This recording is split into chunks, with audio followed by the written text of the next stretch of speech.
I think we're ready, yeah. Okay, we're ready to start? Okay. Good evening and welcome to the regular meeting of the Board of Directors of the Bellevue School District. At this time, we will do roll call. Jay Norris. Seema Sarafan, Joyce Shuey. Carolyn Watson. Superintendent Art Jarvis. okay, thank you. And at this time, I would ask Executive Director Harrison to please introduce our evening student. Thank you, President Serafin, and I'm going to ask Elijah Kim to come on up. Elijah, come on over here. Elijah is a student in the Evergreen Transition Program, and tonight he's accompanied by his teacher, Mr. Jay Johnson, and his mama Sorium is in the back. Welcome, and time for the pledge. You'll be Thank you, leading Elijah. us in the pledge? Thank you. We will follow your lead. Hang on a sec, let's do this.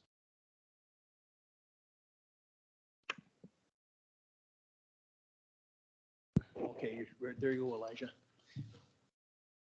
I pledge allegiance to the flag of the United States of America and to the republic for which it stands, one nation, under God, indivisible, with liberty and justice for all. Thank you. Will you also be doing our land acknowledgement tonight? Yeah, Okay, wonderful. So you can start whenever you're ready. okay. We acknowledge that we are on the indigenous land of the Coast Salish peoples who have reserved treaty rights to this land, specifically the Duwamish and Snoqualmie tribes. But we thank these caretakers of this land who have lived and continue to live here since time immemorial. We reflect on the historic context that brings us to reside on this land and accept responsibility to interrupt erasure. We commit to an ongoing partnership with the Snoqualmie tribe as we listen to, learn from, and lead with their guidance. Thank you. So we welcome your update. Are you ready for that? Yeah. Okay, great. Good job.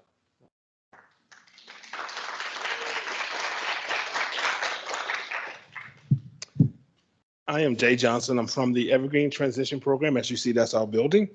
Evergreen is a community-based instructional program that provides experimental learning opportunities for young adults with disabilities 18 to 21 and to foster independence in areas of employment, education, training, and life skills.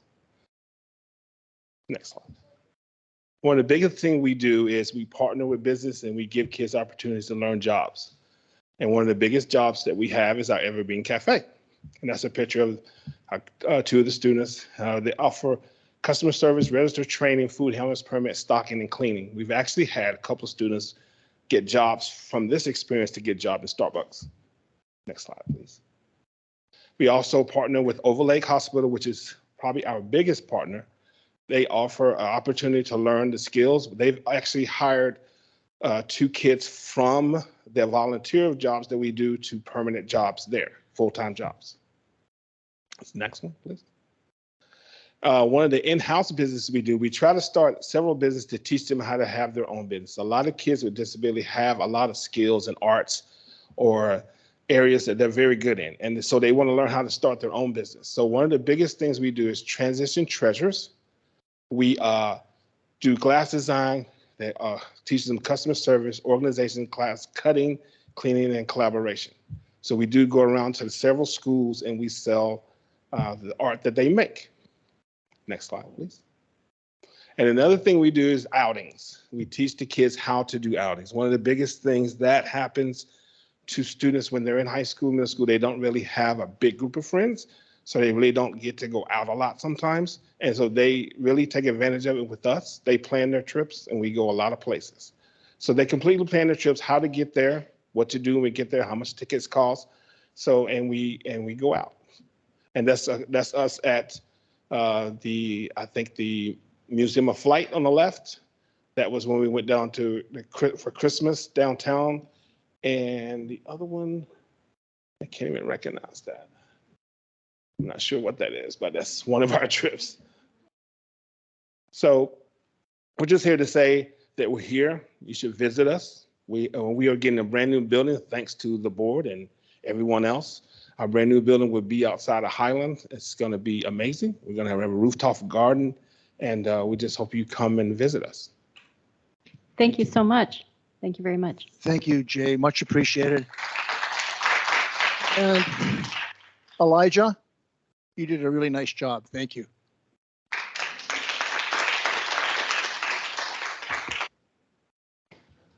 So thank you both.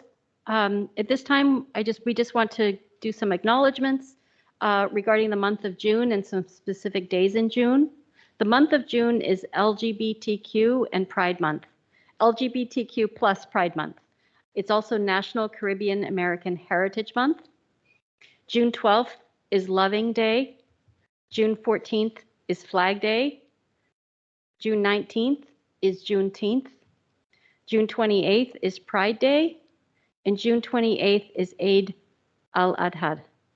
At this time, I move to approve our agenda, and I ask for a second to my motion. Seconded. Okay. Can you flash it up on the screen before we vote? I just want to make sure I saw something correctly. What exactly, the agenda? That would be our Jess. So that's not the entire agenda is on the calendar. I don't think he can put up the entire agenda, but it's hyperlinked. If When you're I looked- asking, When I looked earlier, I wasn't sure if I saw the space for board discussion on the student rep policy, so I just wanted to confirm that it was there. it was added as item 6.4. Thank you very much. So is there a second to my agenda? My motion to approve tonight's agenda? I think I there was. seconded it, So yeah. all those in favor, Aye. please say aye. Aye. Aye. Okay, the motion carries. Our agenda is approved. At this time, I ask for a second to my motion to approve tonight's consent agenda. Is there a second? I'll second. Okay. Is there any discussion? Okay, hearing none. All those in favor, please say aye. Aye. All those opposed, say nay. Okay. Aye. Aye. Okay, motion carries. We move now to item 3, which is our superintendent update from Dr. Jarvis. Thank you, President Safan. As I think everyone is aware, on June 30th of this year, I will conclude my 2 years of service to the Bellevue School District. So I'm going to mix a couple of comments that look both ahead and back. But I would start with a couple of comments. One is, according to my best estimate at this point, just counting regular meetings, this is my 1,128th school board meeting, and not counting special meetings. And as I wrap up my 35th year as superintendent, I start and I will end with a thank you to the Bellevue community, the Bellevue School District, the Bellevue Board of Directors for this opportunity. It's been my pleasure over time, as I have served in a variety of districts, to be able to add those at the end of my tenure there to my family, to add them to the mix of school districts that I watch very carefully and with great love, admiration, and best wishes. Because after you've served with a couple of years with the quality of the people who are in this room and in this school district, it is hard to depart without wishing them the very best in the future. So I want to start then and offer a few comments about the Bellevue School District and my observation. I'm going to start with an announcement that I think is already known, but Principal Russell White at the International School made the following announcement. Rebecca, a 6th grader from the International School, won the National Google for Doodle contest this year with her doodle, titled My Sweetest Memories.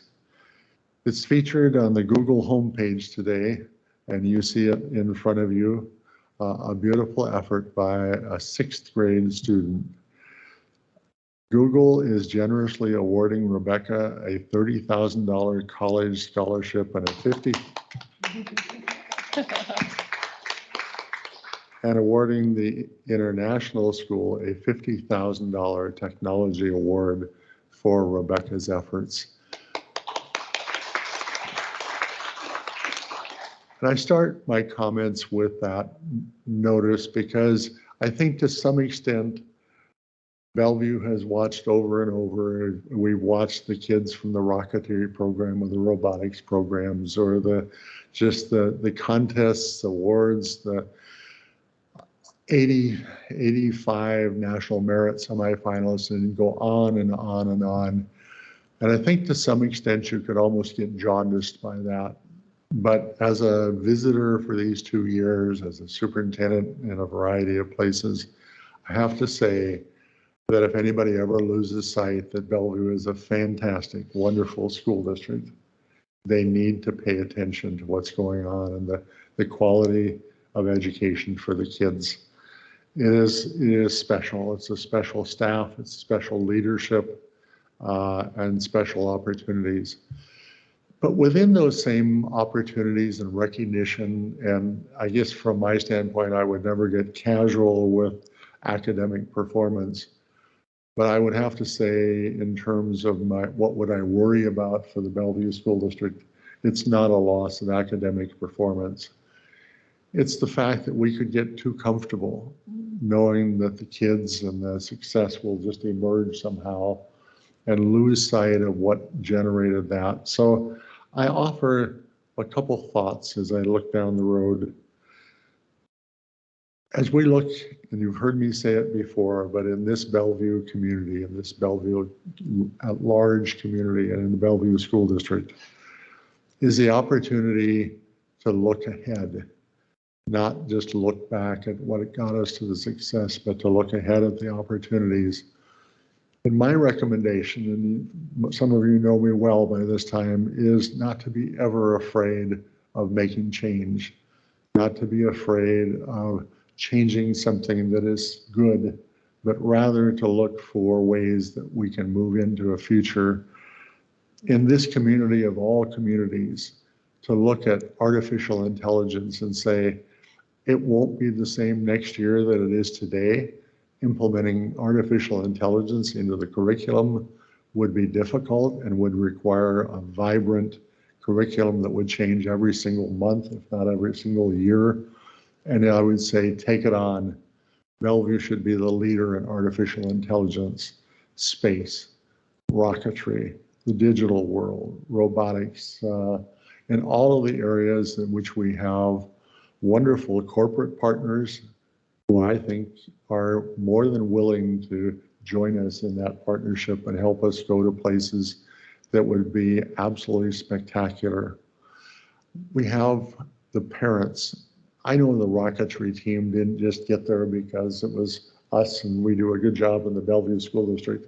It got where it was in the national 1 and 2 and the international number 2 in the world because of the partners and the parents in this community.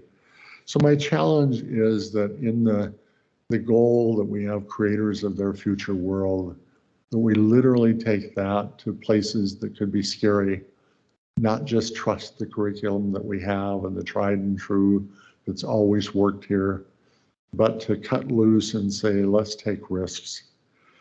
Dr. Aramaki, as he begins his tenure, has voiced the world to take student voice and elevate that student voice.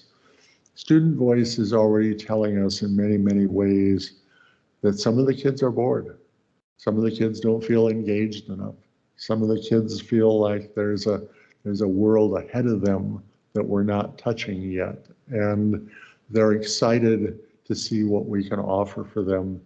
So I would say in this next year, as we listen to the student voice, listen very carefully for what they're suggesting and what they're asking for.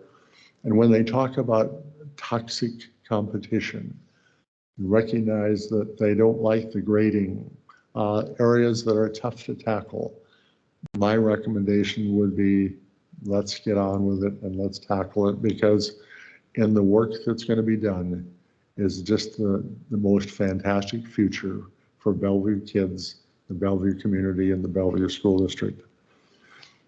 We're in a position where not only will Dr. Aramaki be taking over on July 1st and beginning his tenure, but 5 of you, as you sit here, will be watching transition occur over this next few months. By December, will be a reconstituted board. In that new leadership of superintendent and school board is also added opportunity for us collectively and individually to look for ways to reimagine, not just reimagine the middle schools, but to reimagine programs and opportunities for students. And I would say, as I mentioned, I'll be watching Bellevue in kind of a paternalistic fashion from a distance. I would expect to see the headlines week after week, if not month after month, and know that the work you're doing is just spectacular. It's needed. You have all the opportunities to make it work. I'm proud of having been here for 2 years. Dr. Wiest, I see you sitting in the back, and I think the first phone call, one of the first phone calls I had was from you, and I'm saying thank you for that, for the opportunity to work in Bellevue. We've come through some difficult challenges, and I think we've tried to position the district where all of you cannot have to worry quite as much about some of the budget reductions and losing programs, but rather open up the dreams to where you want to go. So I think on that note, it's just you're hearing the purest of my heart, which says thank you. I appreciate the opportunity to be here. There's always a part of me as I depart the districts that wishes I had another year or 2 or 3, because there's so many things we want to do. But in this case, a simple thank you, a handoff to Dr. Aramaki. I will be here through the 30th, but Kelly's getting all the tough stuff already. So I wish you the absolute wonderful next decade or more, Dr. Aramaki. I think Bellevue will benefit highly from that. I'm just so proud to see what you and the board are ready to accomplish. So thank you. And Madam President, that will conclude my report. Great, thank you.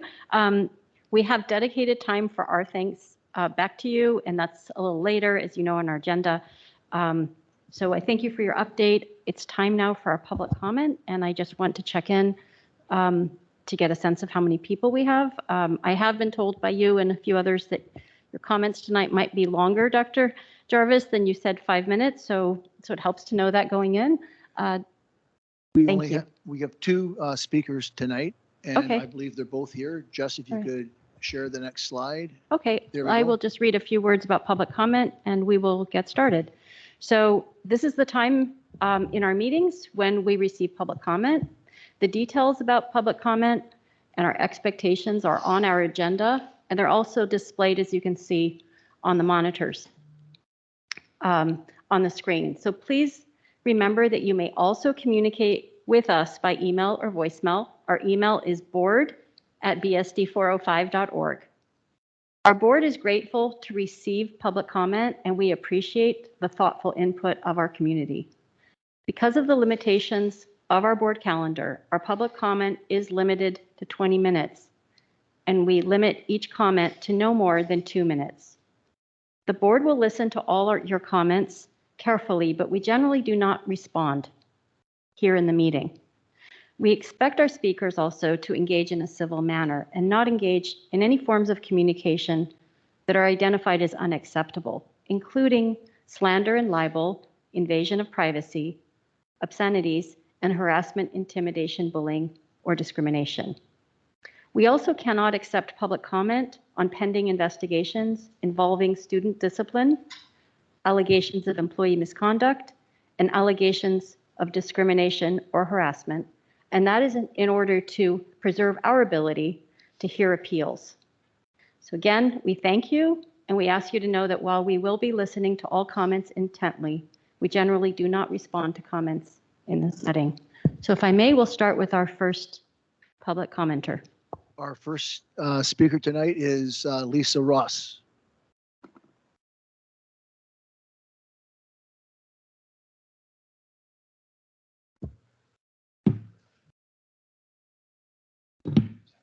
Yeah, that should be fine. Thank you.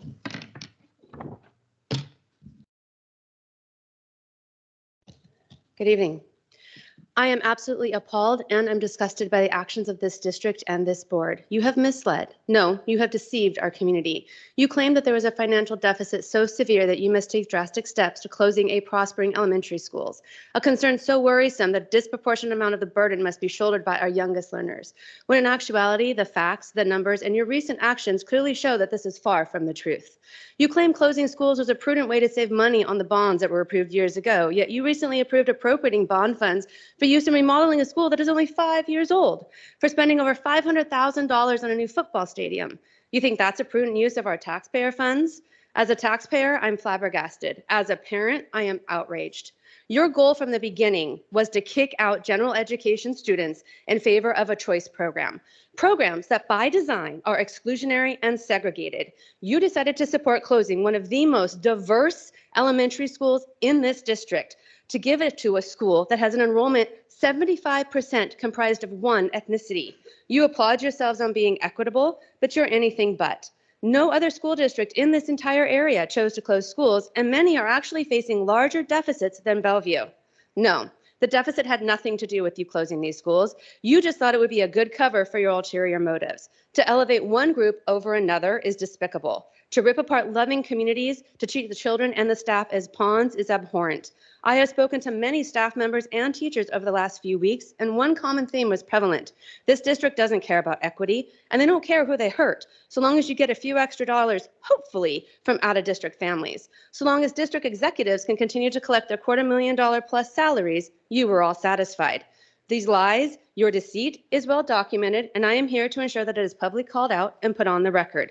In the beginning, it was stated many times over that teachers would be able to move with the students, but that's turned out to be just another lie. There are only two, I repeat, two teachers in totality from Wilburton going to Ennetai.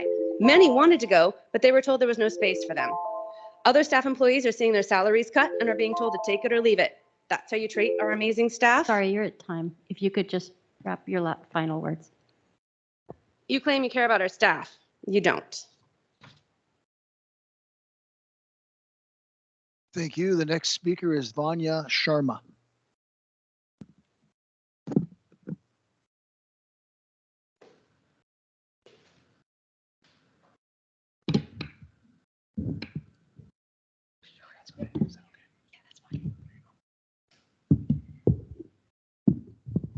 Okay, good evening, everyone. I really appreciate being here today with you all. My name is Vanya Sharma, and I'm a freshman at Interlake High School. Dr. Jarvis highlighted the importance of computer education for our students earlier in this meeting, and I've come with a similar task. In my 6 years of being a BSD student, I have been offered many great learning and growth opportunities, so I would like to take a moment to thank all my teachers, school administration, and parents for it. Today, I am here to request our board members to reevaluate our current STEM learning model within our district. I understand our district's focus is providing STEM opportunities to females and students of color throughout grades K through 12 of their education. However, we are experiencing several limitations within our current computer science model. Even though many of our 4th and 5th grade students are participating in regional and national FLL and other robotics competitions, majority of our elementary schools offer little to no computer classes. Computer science courses offered as electives in middle school are not guaranteed or provide a consistent 3-year learning path for students today. I have seen many of my friends lose interest in computer science once they reach high school, as high school requirements and IB courses take precedence over computer science courses. CTE summer CS courses through WANIC are also only offered at the high school level. Our range of solutions currently designed are only to meet academic standards, and thus our current computer science education model is limited and prohibits students like myself or students of color to pursue their passion. I request you all to help build strategies to intentionally engage females and students of color in computer science from an early age. Thank you all for your time. Thank you. Thank you. Thank you, Vanya.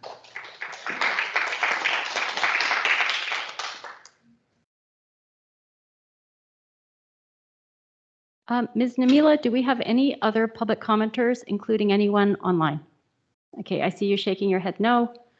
Okay, so I'm inclined to go forward. However, if I think because we're a little bit ahead of schedule. I think if we learn of any public commenters in the next few minutes, I think we will revisit, but otherwise we will go forward. So we come now to item 5, which is regarding approval of contracts. And is Mr. McLeod here? Thank you. Would you like to step forward? I think the podium just left, but you can do it from over there. I think you might be better off with the podium. Yeah. Unless we do your swearing in of you, which is what he was planning. I think we're ready for the award of contracts. Sorry about that, boss. Is that okay for you? That's fine. Okay, thank you very much. Item 5.1 on tonight's agenda is award of contract for Bellevue High Stadium storage. And we have, through our capital levy dollars, come up with a design that we use at all the high schools and middle schools as far as providing roll-up door storage for athletic equipment, as well as one partition for the grounds folks that maintain the fields and so on. And so the last one that we have is at Bellevue High School, and we are recommending the award of contract for this storage, athletic storage facility be awarded to Spee West Construction in the amount of $535,000. We opened bids on June 1st, and there were 3 responsive bidders, and Spee West has done a number of projects for the district in the past. So we are recommending award of contract to Spee West. Okay, I move and ask for a second for the point of discussion. I move that we award the contract as requested to Spee West for the Bellevue High School construction. Do I have a second? Seconded for purposes of discussion. Okay, is there any discussion or any questions for Mr. McLeod? Just a quick question. In terms of the bid being the lowest responsive bidder, what were the other bids at? Let's see here. Let's see, the low bid was $535,000. Second bid was $607,900. And the third bid was $666,000. Great, thank you. Director Chu? Yeah, I have a question. I want to understand the dollars that are used for the stadium. I just want to be clear. If we decided to put those into instructional programs, could we do that? Or are these restricted funds that belong in our capital projects? I just want to be very clear with that. These are capital fund from the levy proceeds for this, and they have restricted use for this type of capital project. So we could not move those over and use those for support general instructional. fund instructional activities. That's correct. Okay, I think it's important that we be super clear about expenses You like bet. this when We we can do we that. do that. Just Good point. if there's an announcement or if there's any press release or anything, just make sure that we're clear. Right. Thank you for that. Okay, I appreciate that, and I think that's a great call out. So on the motion now seconded, the contract for the Bellevue High School Stadium storage be awarded to Spee West Construction in the amount of $535,000. How do you all vote? Oh, sorry, you had more questions. Sorry, go ahead. It's not a question, well, sort of a question. So we've done this at other high schools. Yes, we have. Yeah, and they need that to put all their sports stuff in there. Right. Right, and it doesn't come out of anything that we could use for teachers. That's Yep. correct. Okay. Okay, I think those are 2 great points. And for those who are listening who might have appreciated the last public commenter when asking or suggesting that there is an inconsistency in spending funds that come from a levy that are designated for capital construction and spending them to upgrade a high school stadium storage to ensure that it's usable and aligned with other. I think both of those insights disabuse that and clarify that. And I agree with Director Chu. We need to do a good job of making sure that's understood. Go ahead, please. Looks like you I'm have just another going to add one comment. more Yeah, go question. ahead. Because Jack always does a great job of educating us and our community. So if we weren't to do this work, what are the costs? Because my understanding is what this does is it protects our investments and all the rest of the equipment and so forth. And when we don't do this, we have issues with everything from equipment deterioration to theft to lack of organization. So what happens if we don't do this? If And we were don't, there we other still capital continue. projects that we could have used this on? Is it taking away from any other capital project? No, these are projects that have been planned for a number of years, and we've been going through them one a year whenever possible. In the new builds at the middle schools, for an example, these storage buildings are part of the contract and constructed as part of the new school. But at the high schools, we didn't have those. Sammamish did have storage facilities constructed as part of their bond measure for their project. But we've already done Interlake. We've done Newport High School. Bellevue's the last one, and Chinook did not have a storage facility as part of their contract, so we also did the same type of thing. So we had a universal design that we used. We didn't have to go out and design each one separately. They were a universal can design that we could make everybody equitable on this thing. Thank you for that. I appreciate the fact that what we try to do when we manage our budget is to do things like time projects like this out and make space to put each one in. I think it's particularly important when we hit a period of austerity where we are in a tougher spot, that we're very clear with our community about how planful we've been and why we're able to continue projects like this and why discontinuing them doesn't have an impact on whether it's even if it's not teachers, if there were other instructional remodeling that needed to be done that we could divert this money to. But I don't get the sense when I understand the materials, that's not a sacrifice that's being made. This was planned. That's correct. It's not at the expense of some other program or anything that's happening in the classroom. The other thing I would point out is a question was a couple of board meetings ago was about capital levy dollars. What are we doing some things for, save dollars and the rest of it. So we are doing, for an example, a LED light retrofit at Interlake High School, which will save us a considerable amount of energy. It gets us down for the Clean Buildings Act to be in compliance with that. And that is a direct impact to the general fund because the utilities come out of that. So that's a place where, conscientious expenditures of capital levy dollars, either bond or levy, can save us money in the general fund. Okay, are there any other questions? Dr. Jarvis? I wanted to really elaborate somewhat on the same point that Jack was just making. A lot of confusion does occur in terms of somebody looking at it and say, why don't you use this money for this instead of that? But the reality, and I'll speak both as a superintendent that's leaving and the one that arrived here and looked at the facilities, is to watch a set of facilities that have been so beautifully managed. They save the taxpayers money and they stay up. School districts are going to get penalized for buildings that are not able to meet the clean air standards in the near future. School districts, and I've been in those in other places where they didn't have the capital funds to do what you have done and what Jack has done. And the reverse is that they end up taking money out of the instructional side in order to make necessary roofing repairs or electrical repairs or fixes. So it's a one-way draw out of the instructional program that really takes away from teachers and materials. And in this case, this district has done an absolutely superb job, Jack. You and others deserve amazing credit. Thank you. Okay, are we ready for a vote? All right, all those in favor, please say aye. Aye. Aye. Okay, we're on to the one for Interlake. 5.2, yes, this is a award of contract for Interlake High School Small Works Project. And this is at the career technical education facility at Interlake.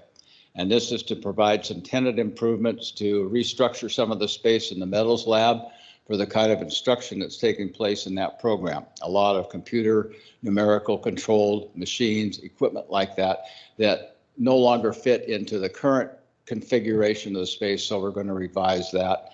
And the other part is the, excuse me, the digital media lab, and a lot of interest with the kids in that type of program, again, through CTE. So we're going to actually provide a digital production studio within that lab. So it's the same space. We're just going to reconfigure the space with some different kinds of equipment, lighting, and the rest of it.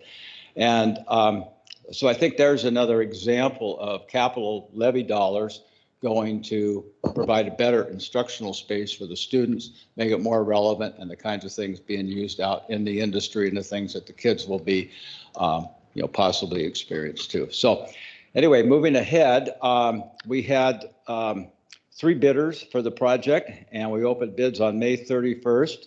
And we are recommending that the contract for instruction for the Interlake High School Small Works projects be awarded to Anderson Construction of Washington, LLC, in the amount of $630,000. Okay, are there any questions? Why don't we start with those? Go ahead, Director Chu. Thanks. I appreciate that you mentioned that this investment is to help us keep instruction most relevant. And what I wanted to ask about there is, how do you ensure that we truly are doing renovations that are the most relevant, that are the most cutting edge? Because obviously we don't get to do them every 2 or 3 or 5 years. So how do you partner with local experts in the industries to make sure that we do understand the industry relevance? A couple of things. One, with the CTE programs, by the very structure and charter that they have to maintain for programs in this state, they need to have advisory committees for each of the disciplines. And so those are people that are in the industry that are able to advise the instructional program to meet the industry needs, what they need to have in people coming out of the schools and training programs. And so they provide a lot of input into the facility, the kinds of equipment and experiences that the students should have. So that's part of the inherent part of the CTE program. And then we are able to take that information and go ahead and work on those kinds of improvements based on what are really industry standards. My other question is, Interlake is not one of our newest remodels. It's one of our older remodels. And so my question on that is, are there any other projects that you looked at that you thought, I wonder if we should couple it with this so that we're more efficient with funds or remodeling, or does this stand alone pretty readily? No, we have a number of different projects at Interlake that are taking place. We did a upgrade to the weight room last summer and did that through capital levy dollars to, quite honestly, it was the most substandard weight room of any of the 4 high schools. And so we did that. We did that in-house with a lot of volunteer effort and the rest of it to make that happen. And there are a number of other projects at Interlake we're looking at, one of which will be coming to you hopefully in the next month or so, which is a direct offshoot of the advisory committees for career technical education. And that is a construction trades building where they can go ahead, the students can work in all kinds of weather out behind the current facility to do this small houses, the tiny houses that they're doing for the homeless through that coalition that they have going on here in the state. And so they've been doing that in the regular facility. So they build it inside, then they have to take it apart to get it outdoors, put it back together, put it on a truck. So this facility is going to be designed to enable them to do 4. The interesting part of this thing is that we have involvement from the city of Bellevue wants a piece of the action. We've got a number of the different labor councils and things like that, carpenters and laborers union that are involved, saying, hey, we need to have people that have an interest in doing these good paying jobs for us and to be able to go ahead and get the skills necessary to do that. And so this is going to be done not only with a general contractor, but that general contractor is then going to be working with the students for a year to build it. So the kids are going to have real life experience building this structure with. So that's why it doesn't make sense to combine these 2 projects. Right, that's why they're separate. And so, but it is another need up there. Yeah, thank you. Are there any other questions or comments? Okay, I make a motion that the contract for Interlake High School's small works projects be awarded to Anderson Construction Second? in the amount of $630,000. Thank you for the second. All those in favor, please say aye. Aye. Aye. The Thank you. motion carries. Thank you.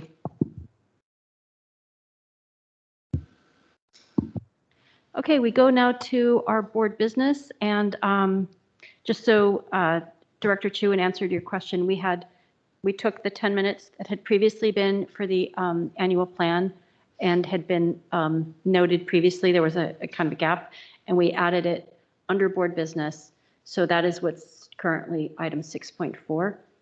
And so, and we note it in the comments, this is for discussion only. So we will start with the second reading policies, for which we do have board action for a vote tonight. That's items 6.1, 2, and 3.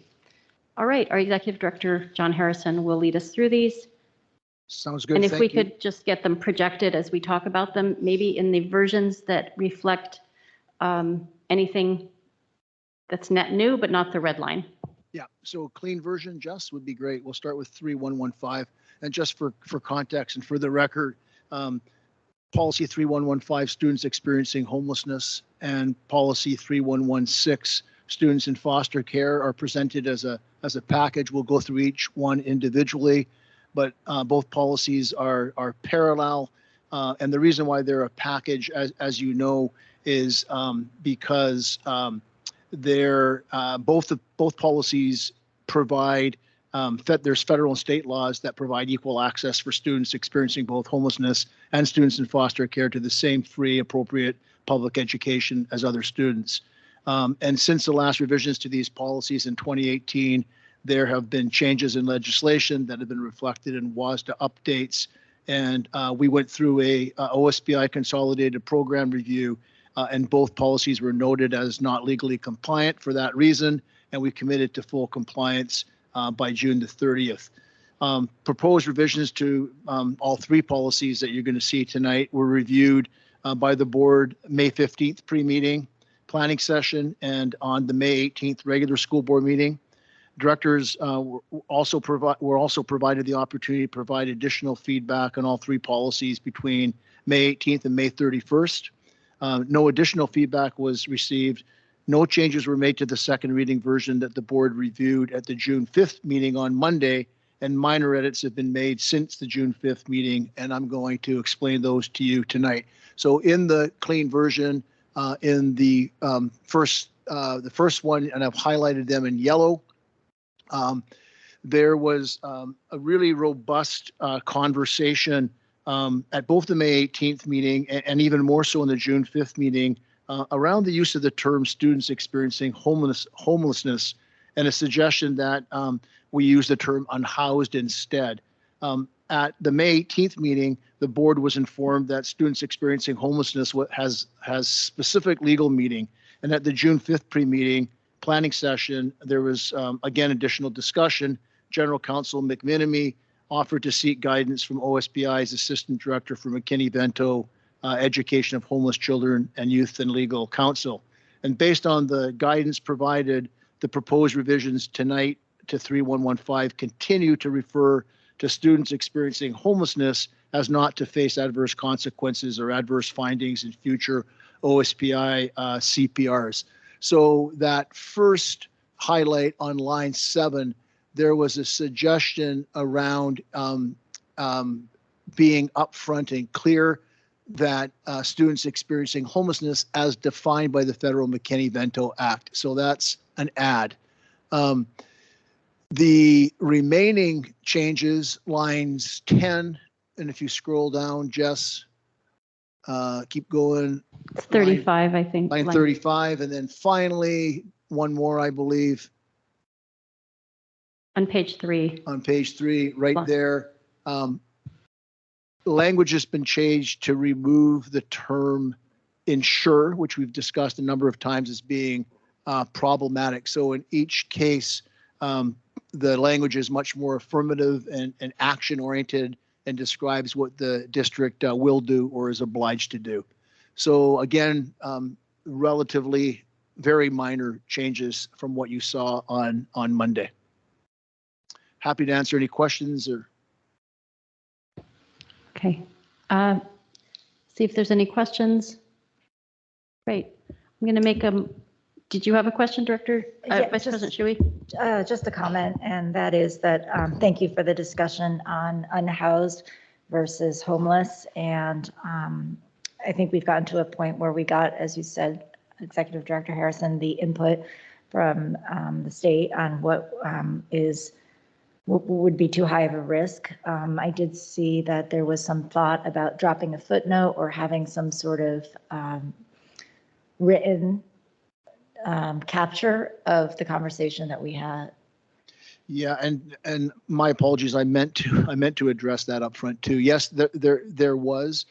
I chose not to do that. I'm not opposed to doing that, but the reason why I did not do that is there's a number of policies where the language used eventually, and that's been adopted by the board, is language that I think the board would choose not to use for exactly the same reasons in terms of specific legal meaning. So for that reason, since we've not done that, that's not been our practice. I didn't do that in this case. Okay, understood. But I did. For adding the piece about as defined in the McKinney-Vento Act, the intent there was to be really clear that this is legal language, and that's why it's there. Okay, yeah, that was helpful to direct folks to where the language came from for sure.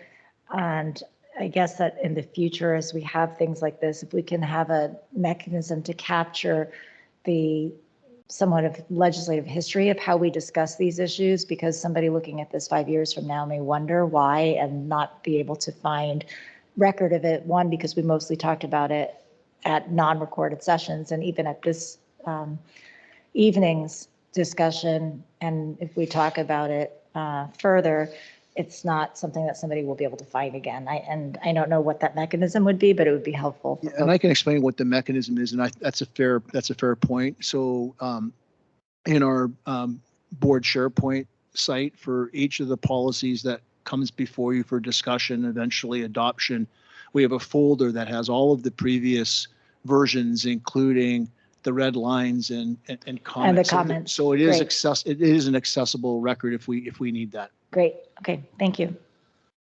Okay, I'm going to make a motion that we pass policy 3115, students experiencing homelessness, as revised and proposed by Executive Director Harrison. Do I have a second? Second. Okay, this time, all those in favor, please say aye. Aye. Aye. Aye. Thank you, board. We'll go to 3116, students in foster care. Clean version. As I mentioned, a lot of parallel language. The only change, Jess, if you could scroll down, is right there, line 27. That was another case where the word ensure was there. The statement now reads, the district's foster care liaison is responsible for the necessary training, as opposed to will ensure that. So that's the only change there. Okay, thank you. Any questions? Right, seeing none, all those in favor, let me first make a motion that we accept the proposal made to policy 3116, students in foster care. And if I have a second? Second. Okay, thank you. All those in favor, please say aye. Aye. Aye. Aye. Thank you Thank very you. much. The board. motion carries. So we now go, let me let you introduce it. Yeah, 3220. Clean version. It's a very clean version because there are no changes since Monday, but I think for the record, important to note that policy 3220 has not been revised since its adoption in 2012. In 2018, there was significant legislation known as the New Voices Act that became law protecting press freedom for student journalists. That language is codified here, and again, there's no changes from what you saw both June the 5th and at first reading on May the 18th. So it's a very clean version. Maybe the first one since I've been doing this. Okay, great. Are there any questions Okay, hearing none. Oh, this is the same policy. I mean, it's the same version we saw on Monday, correct? Correct. Okay. Director There's Chu? a section that's in like great big bold font, and I just, is that just the markup? Okay. Yeah, it's interesting. It's in the markup. It's not on the clean. Oh. I There's no noticed the difference. significance to that, is there? Yeah, no, Okay. I think it was I think it was probably a function of track changes. is Okay, my thank you. sense. Yeah, sometimes track changes are not my friend. Thank you. Okay, so I move that we accept the proposed changes to policy 3220 on freedom of expression. Do I have a second? I'll second. Okay, thank you. All those in favor, please say aye. Aye. Aye. Okay, the motion carries. Thank you, Executive Very Director much. Harrison. So we move now to item 6.4, which is not here for a vote, but rather for just an initial pre-read and discussion. And I have a suggestion for what we could do tonight. I think as a practical matter, because we got this late, I know I did not have a chance to look at it carefully.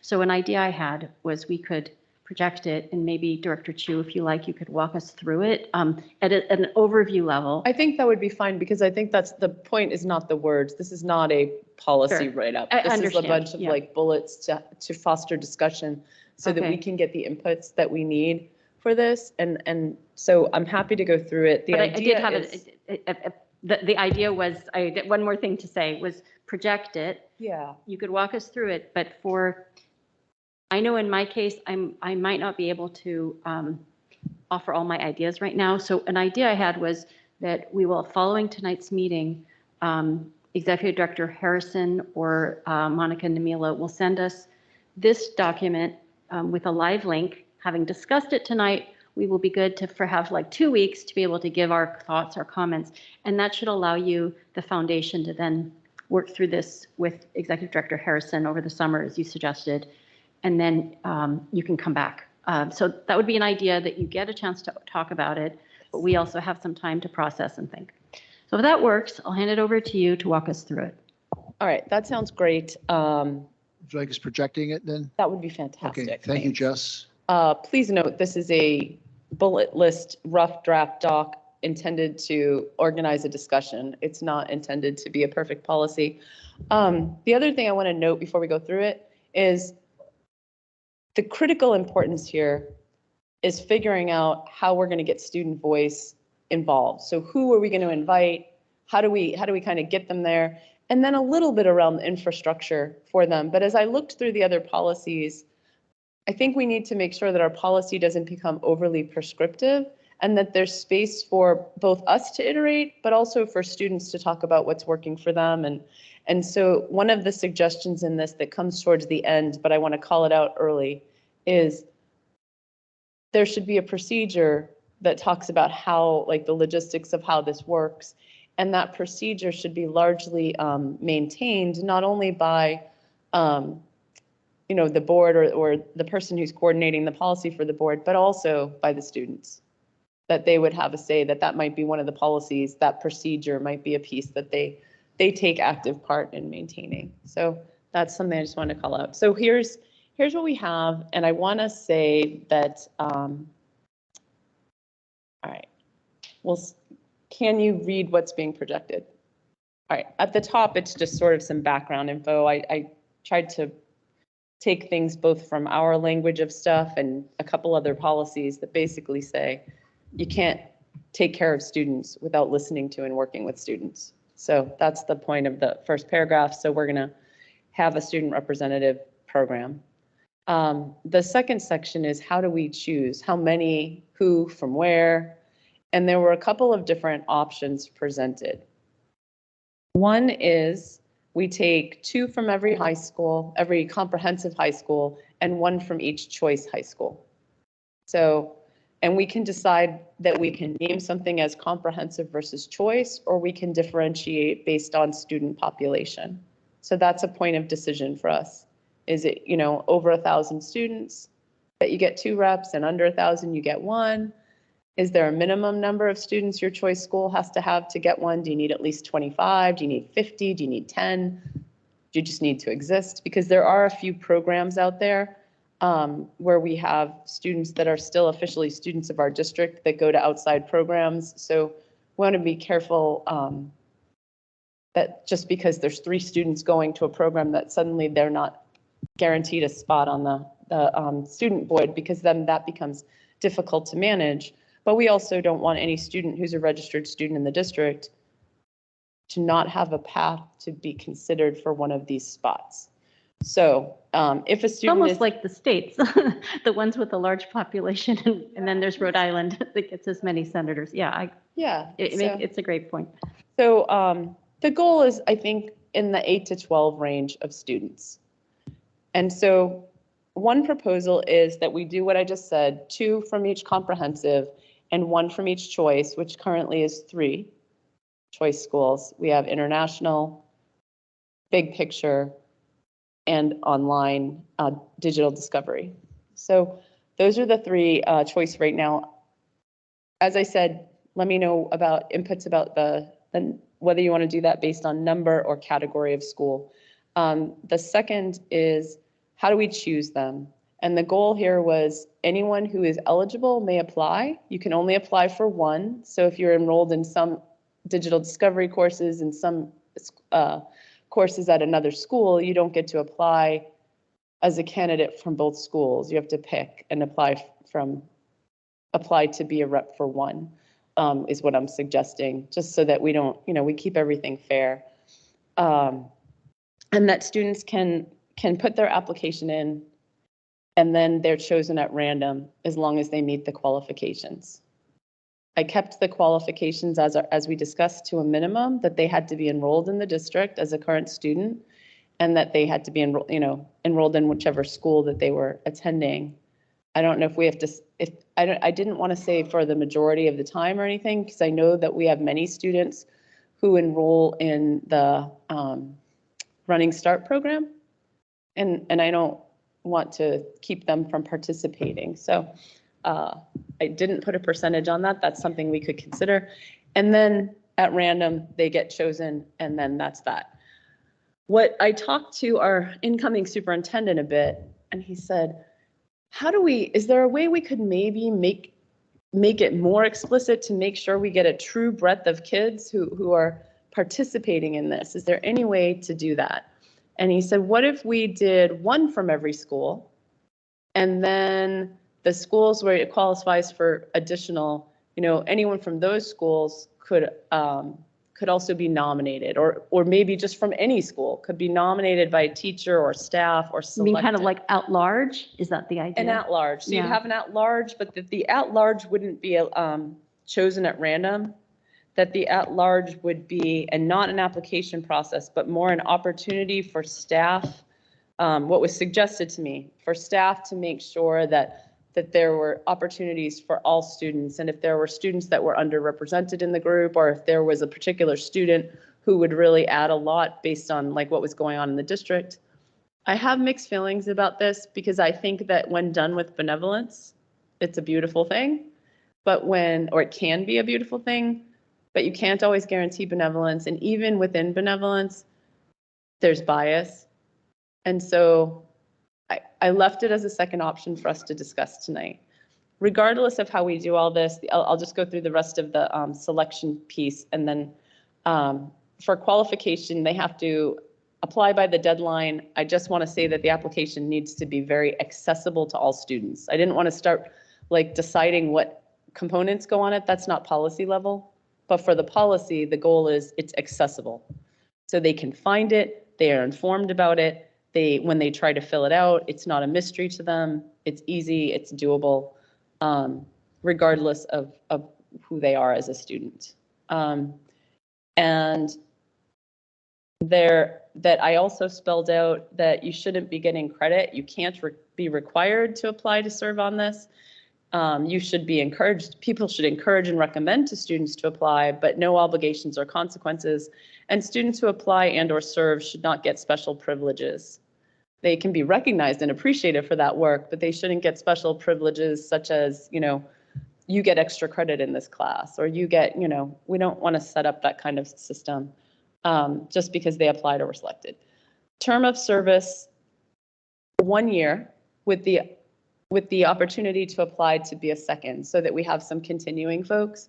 And the continuing for the second year, they would just have to meet all the requirements. So there aren't a lot of requirements. I did put some in here, but if they've met them all, then they could have their continuation. And if they haven't, then they might not. And if there's a vacancy, I would assume we would fill it if it were vacated within the, by February, but we might not fill it if it came, later in the school year. So that was a thought. But again, that's a point worth having a discussion about tonight. And then I think there's some more details that go on under the duties, but let's just stop here. This is the selection ideas. So I think something that came to my mind as what I was hoping that maybe I could learn from you tonight was, what kind of feedback did you think would be most valuable? And because what I thought I really need to do is study, you have different options, like really study the options well. And because I thought you had like variations between option A, I thought, and B. And I only gave the part that would be different. I didn't part of the re-spell out appointment the sort whole of thing. idea. Yeah. Okay. I think it would help me to understand kind of what kinds of feedback you think would be most useful as you try to, I think, like distill it to policy, knowing this section goes to I think feedback is procedure. on like about roughly the 4 questions that I noted as we went through this, which is, well, I think I got sort of a general feeling that the zone, the number of 8 to 12 reps seemed like a reasonable group size. So I wasn't asking for feedback, but if you don't think that's right, I'd like feedback on that. Whether or not we're gonna just feedback on whether or not you think it should be 100% random selection, or there should be opportunity for adults to decide. I will tell you that most districts who do this have an interview process that includes a board member or 2. It's generally not the full board, and then some staff. I'm not recommending that we go there because I really do think we want to make this as inclusive as we can, but we could hybridize it if we wanted. I wanted to see about if we're picking different numbers of students from schools, I want to make sure that we are okay on what qualifies that. Is the qualifier a category of school, like you're a comprehensive school versus a choice school, or is the category the number of students?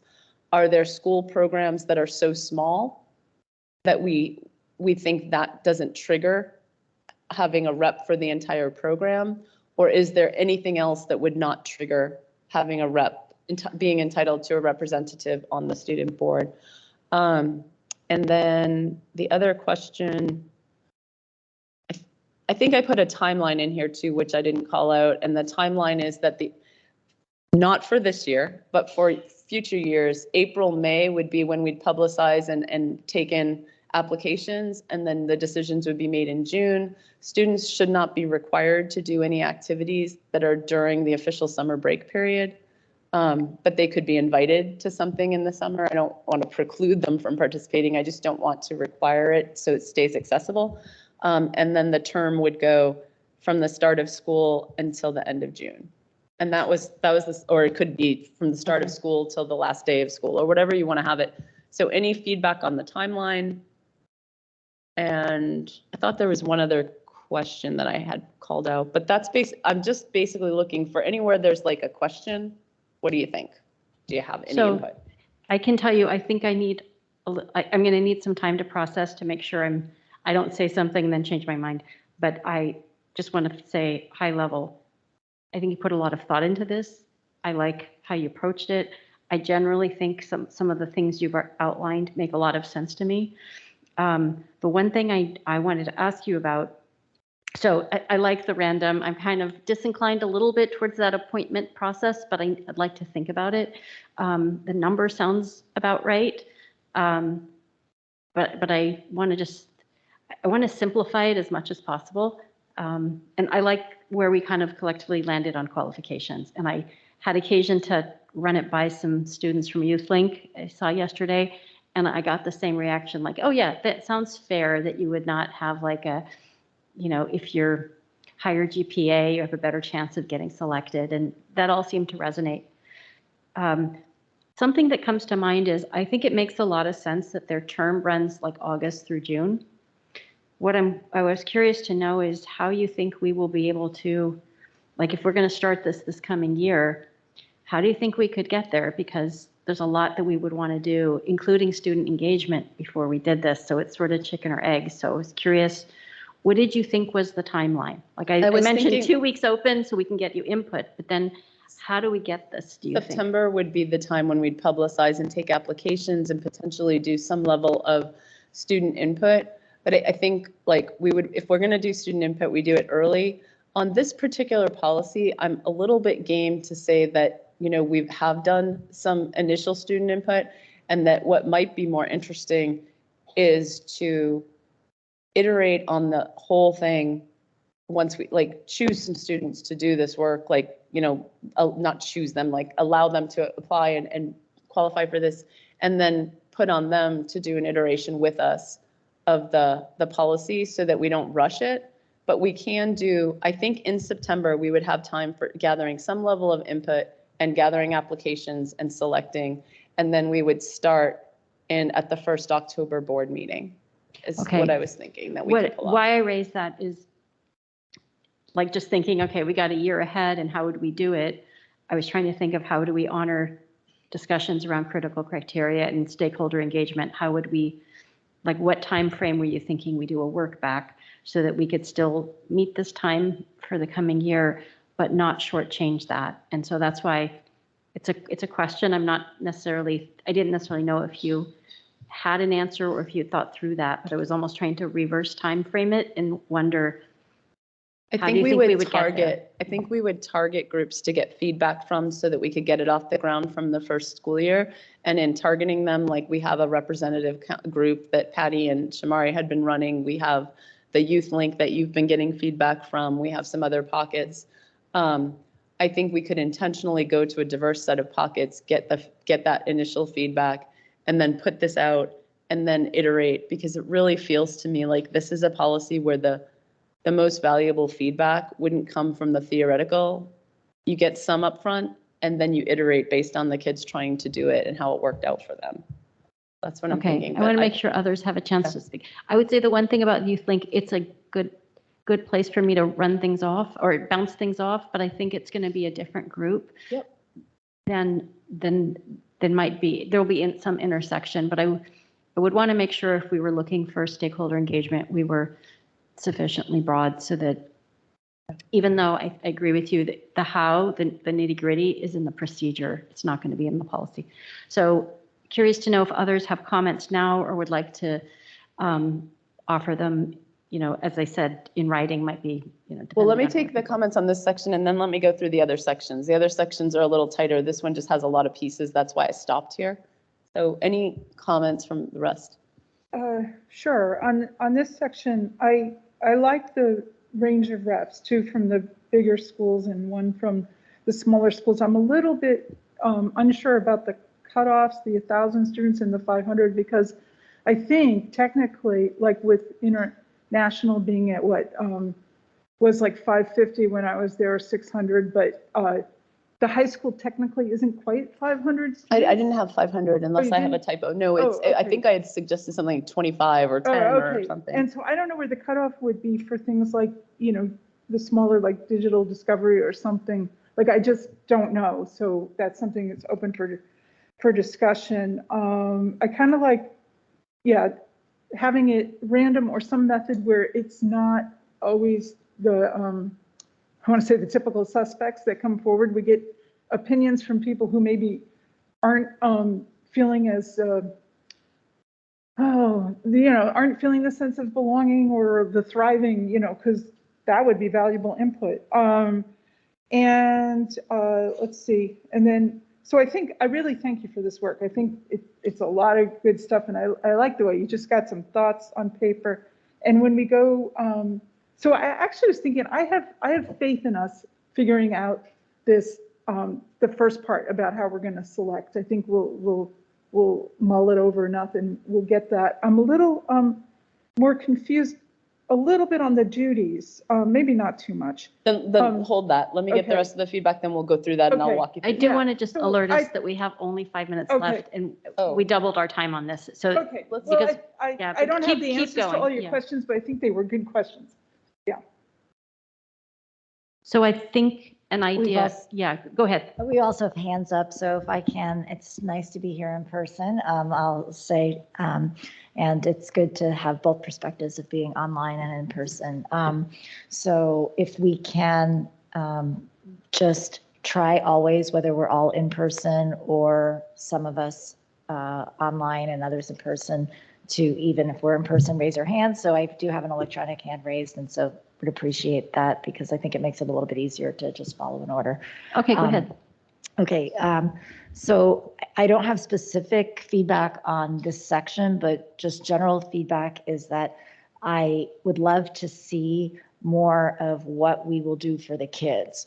So this is largely about, the selection and all that, that's important. But I can see that if the students don't really understand what it is, and there are a lot of families out there and kids out there who won't really understand what this is, and may not even apply for it, even though it is it will probably end up being a randomly selected set of students. I am concerned that some students will benefit from it because they sort of understand the importance and what they'll get, and others won't even, see it as anything that is valuable.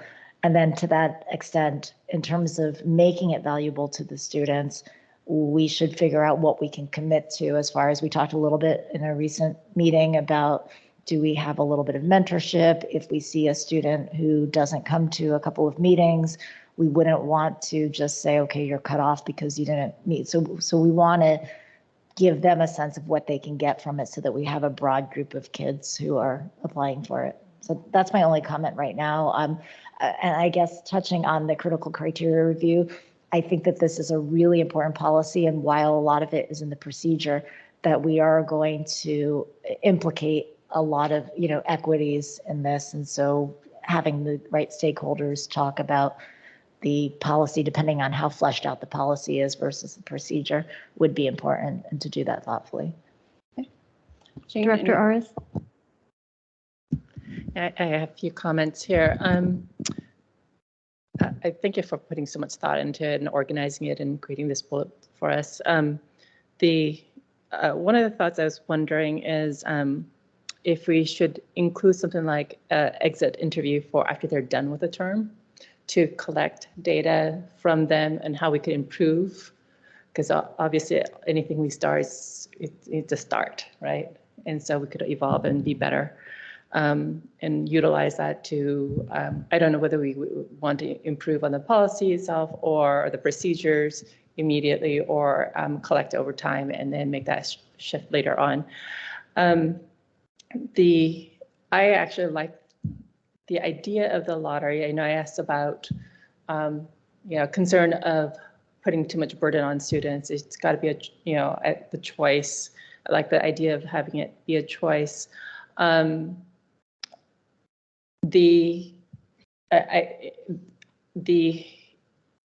said, the running start statement made me kind of wonder if we should have a category that puts all of those students who are in other programs like Running Start and others, there's a representative for them, because students who are in the Running Start program most often are in there full time. So they're not necessarily engaged in their neighborhood program. Therefore, they're not as connected. And for them to represent a voice that they're not engaging in on a regular basis, it's not fair to those who are in the regular program, but they're part of the general program.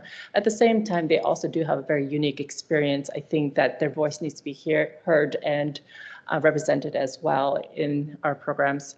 And we have a lot of students in the Running Start program.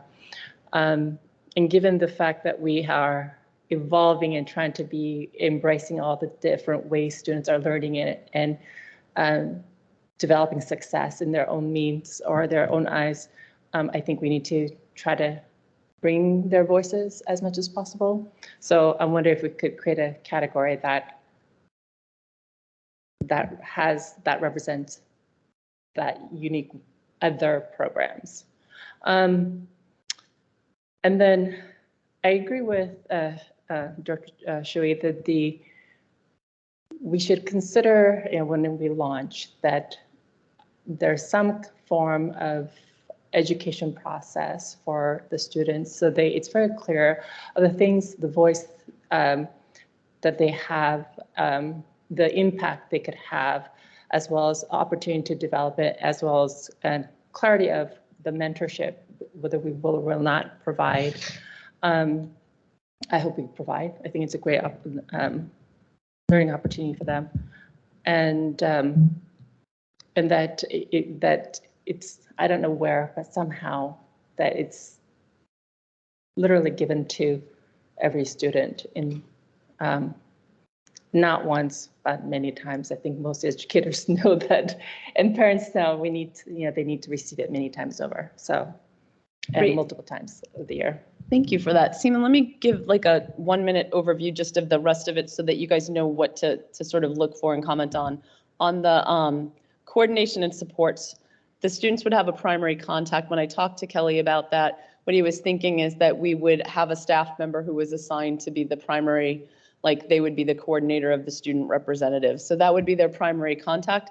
And that person would sort of run we would have a collective meeting for this group once a month, in addition to them coming to school board meetings to help bring their voices out and give them a chance to dive deeper into things.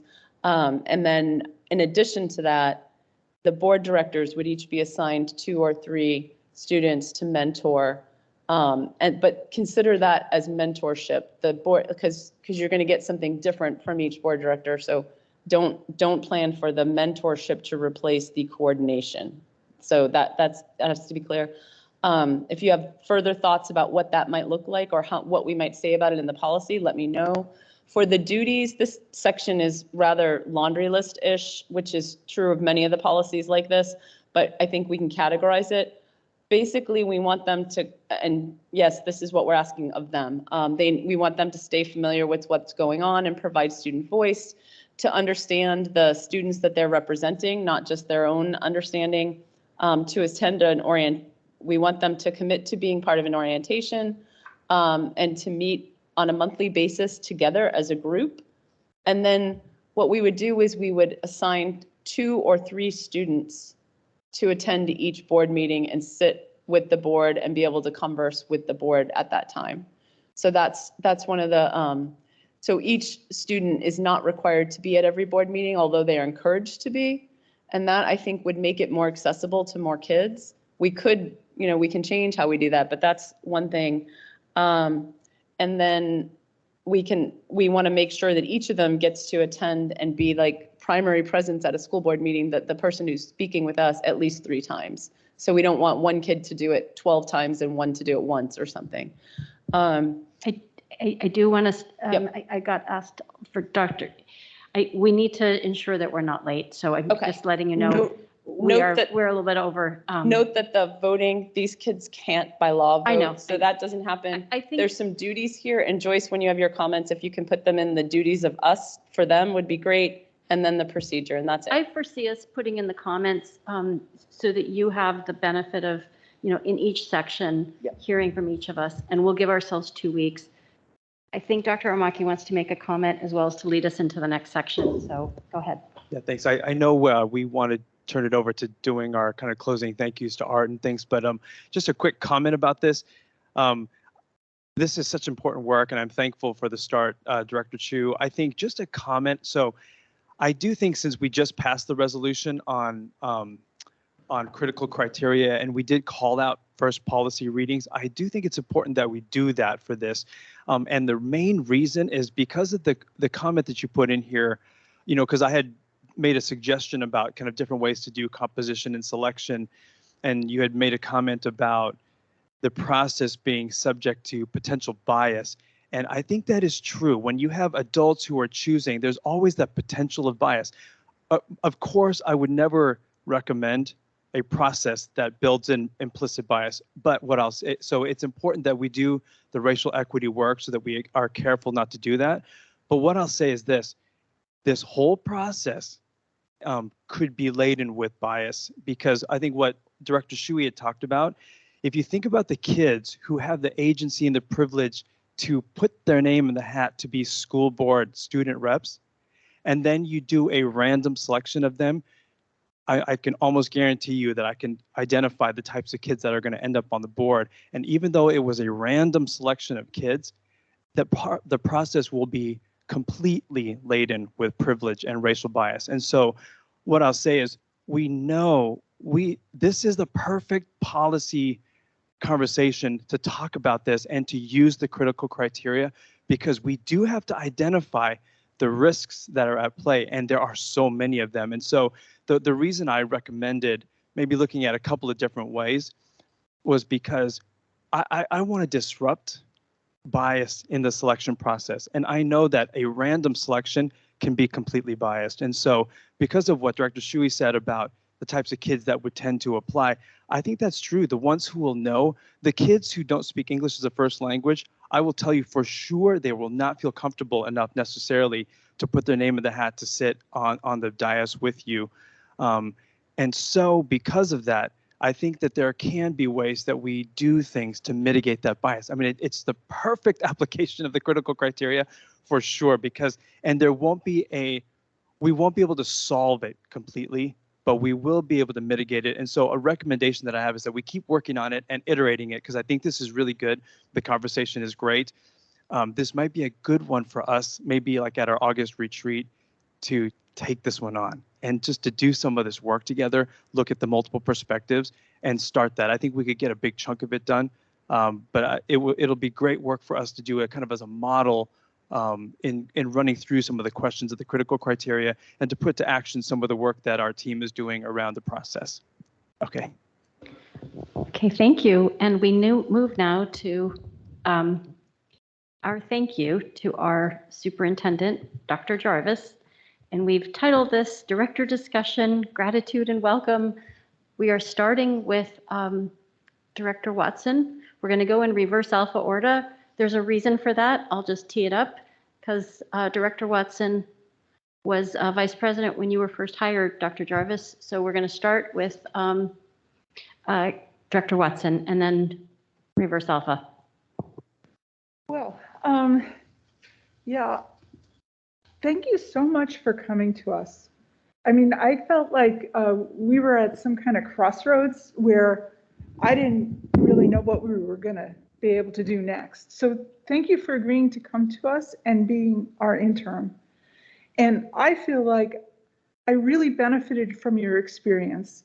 I've enjoyed the stories of what it was like on other school boards, including the infamous hot tub school board, one of those that we won't replicate, and your deep knowledge of how things are done in other districts. And I like the way you came in and you identified immediately, you saw some of the issues we were having, like the way sometimes we get kind of siloed in the work we were doing, and the way we needed to work a little more across the organization. And I feel that you were just a real steadying presence and a connecting presence, trying to connect those dots across the organization. I really appreciate the way you also were decisive, and you came in and were willing to make decisions. The first case in point being the infamous SAT decision, where we were trying to explain to everyone that parents were driving down to Lakewood and all kinds of out of state and everything for kids to take SATs. And then you came in and examined that and said, yeah, okay, we're going to offer that on a Wednesday, because the deal was if you offered on a Saturday, everybody in the surrounding area would get the seats before our kids could. And then, of course, there were other more difficult decisions that you were obliged to make while you were here that maybe for the purposes of keeping this light, I won't mention what those were, but there were a number of really difficult decisions that you had to make. So I feel like I personally really benefited from learning from you I have enjoyed your presence and your kindness and your experience. And I just really thank you for being willing to spend these years with us. Yeah. And we have a token for you to remember us by. So thank you. Yeah. Should I open it later? Whenever you want. Yeah. Turns out it has your name on it, so you can go ahead and open it. You won't It's be able from- to give it From away. the board in the district. Yeah. So, Vice President Shuey? Sure, a little bit of recent years, as we all know, have been a huge challenge. Some of us have learned to speak truth after lifetimes of repressing truth. We've learned to navigate the bad reactions of others, sometimes family members, when truths were finally brought up. And we all have the experience, I believe, of going through the turmoil of family gatherings in a family and nation divided. Going through the pandemic these years in a myriad of ways was something that is going to be indescribable. While Zoom and online meetings became a more level playing field for introverts were also faced with the narrative that online was bad, even as they experienced that it was sometimes helpful for them. And some BIPOC during this time felt insulated from and even benefited from some of the reduced microaggressions that were happening as a result of less social interaction. And yet there was a public dominant narrative that it was all bad. And then the result was a lot of complexity and feelings, even about the pandemic. There was, of course, the fear during this time, during the pandemic, of losing the people we love. There was the challenges of actually losing the people we knew and people we loved. Our community of 21,000 students became 18,000, bringing its own set of challenges. We did have a BIPOC superintendent who represented hope for so many in our community resign, and we needed to start a search for a new superintendent in a community afflicted by all of these challenges and more. And so entered Dr. Art Jarvis. What a place to find himself in. He was essentially retired after decades of a successful career as a leader at many different institutions. He didn't need to come to Bellevue. He didn't need this job. Yet he managed to keep us stable through these times of enormous challenge. He underwent his own devastating loss of his beloved wife, Sandy, just recently at the end of 2022. And 2023 has been filled with huge challenges, as we know. Dr. Jarvis has never taken the easy path. He and his staff have worked hard through personal tribulation, through community angst. He could have decided that there was only a few months left of his tenure and left the decisions to someone else. He could have spared himself the unnecessary criticism, but he stuck with it. He listened, he worked hard, and with courage provided recommendations and a stronger foundation for us to enter into our next phase. Our heartfelt deep thank you to you, Dr. Jarvis, for your courage and for your leadership. Thank you. Is this an appropriate time to provide some remarks about welcoming Dr. Aramaki too? Sure, I think so. So, Dr. Kelly Aramaki. I was able to work on the superintendent search for many months, proudly helping to shape the foundational elements, including a focus on equity that I hope to find in our next superintendent. I did recuse from the process in October and wasn't involved again until I heard in public, along with everyone else, that Dr. Aramaki had been chosen. I was delighted. As the board representative to the DAC, the Disciplinary Advisory Committee, I had the opportunity to work with Dr. Aramaki on a number of appeals. Many things stood out about his leadership. One, his listening skills. Of course, those of us on the committee had different perspectives and experiences. As a woman of color, I've had a lot of experience of not being heard or seen, of being criticized, and of being diminished. I'm acutely aware of dynamics and who is left out and who is brought in. Dr. Aramaki listened to and integrated all of our ideas. He was adept at keeping track of people who had spoken and drawing folks out. Two, Dr. Aramaki's lack of arrogance. He had power at these meetings. He controlled the pen, he controlled the timing. He could have rushed us through. He could have decided to write things up in any way that he wanted to, and no one would have been the wiser. But he always listened and always wanted the work product to be more empathetic, to be more equitable, to be better written, to be better. Thank you. 3, Dr. Aramaki sees people for who they are. Myself being the only BIPOC child in an elementary school and otherwise all-white school, my early childhood was filled with not being seen or appreciated for who I was. I was reduced to a stereotype. Racial slurs were commonplace, and I endured physical attacks. People assumed things about me that were false. And as a very young child, 5 or 6, I made a lifelong commitment to not judge others prematurely, as has been done to me. What I have seen about Dr. Aramaki, especially, is his ability to see people for who they are. And he celebrates each of our community members for who we really are. That's a rare ability, and I hope one that we can all model. Thank you. Not lastly, because it's not an exhaustive list, but lastly for now, courage. Dr. Aramaki could have waited until his formal tenure started to roll up his sleeves, particularly as things got heated and controversial. But his courage in not only wading in, but diving headfirst into it, learning the facts, the data, questioning, challenging, getting answers, doing his homework, making decisions and recommendations, even when he did not have to, are a reflection of his courage and a testament to his leadership and what greatness lies ahead for our district. So thank you to both Dr. Jarvis and Dr. Aramaki for your courage and for your leadership. Thank you. I will give my remarks now, and I will primarily talk about you, Dr. Jarvis. Our comments really were gratitude and welcome, so I'll say a few words at the end about Dr. Aramaki, but mainly I want to talk about you. So I tried to think of what I wanted to say, and I realized I had sort of 3 buckets.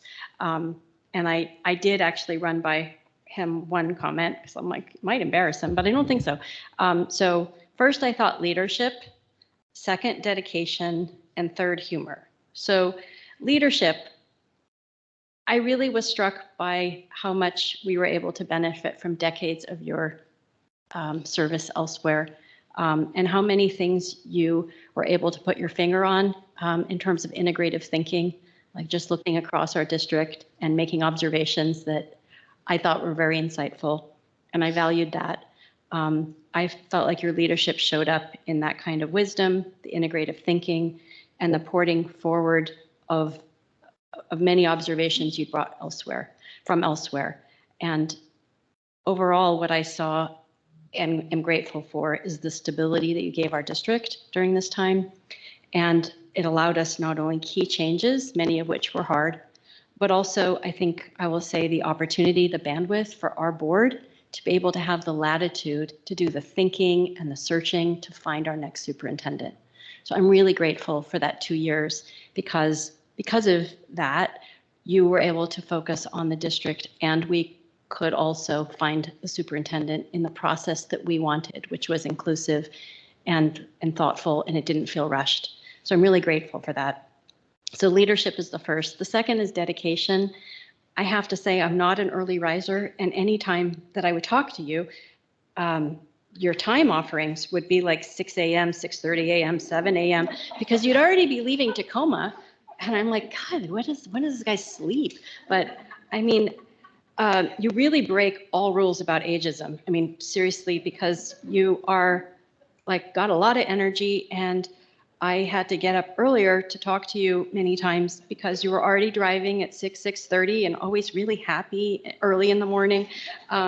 So I was struck seriously by your dedication, because you kept working in person, driving from Tacoma, going back late at night through some of our hardest times in our district. And I know pushing through the hardest time for you personally. And for that, you'll always be, I think, a standard for me, just of what dedication looks like in terms of pushing through hardest times. And finally, I think your sense of humor. We had some one-to-ones where I would say, did not hold back some of my thoughts, and we had some arguments, and they were often quite testy, but you could break through with your humor, and you also took it well when one day, I think I could tell you're really upset about something, and I just said, "What's wrong? You having a bad hair day?" And you just burst out laughing, and I thought, okay, the guy's good. He does laugh, including at himself. So I'm very grateful and for all of it, and And ultimately, this all ends with Dr. Aramaki, who, because of you, I think we had the bandwidth to be able to find him.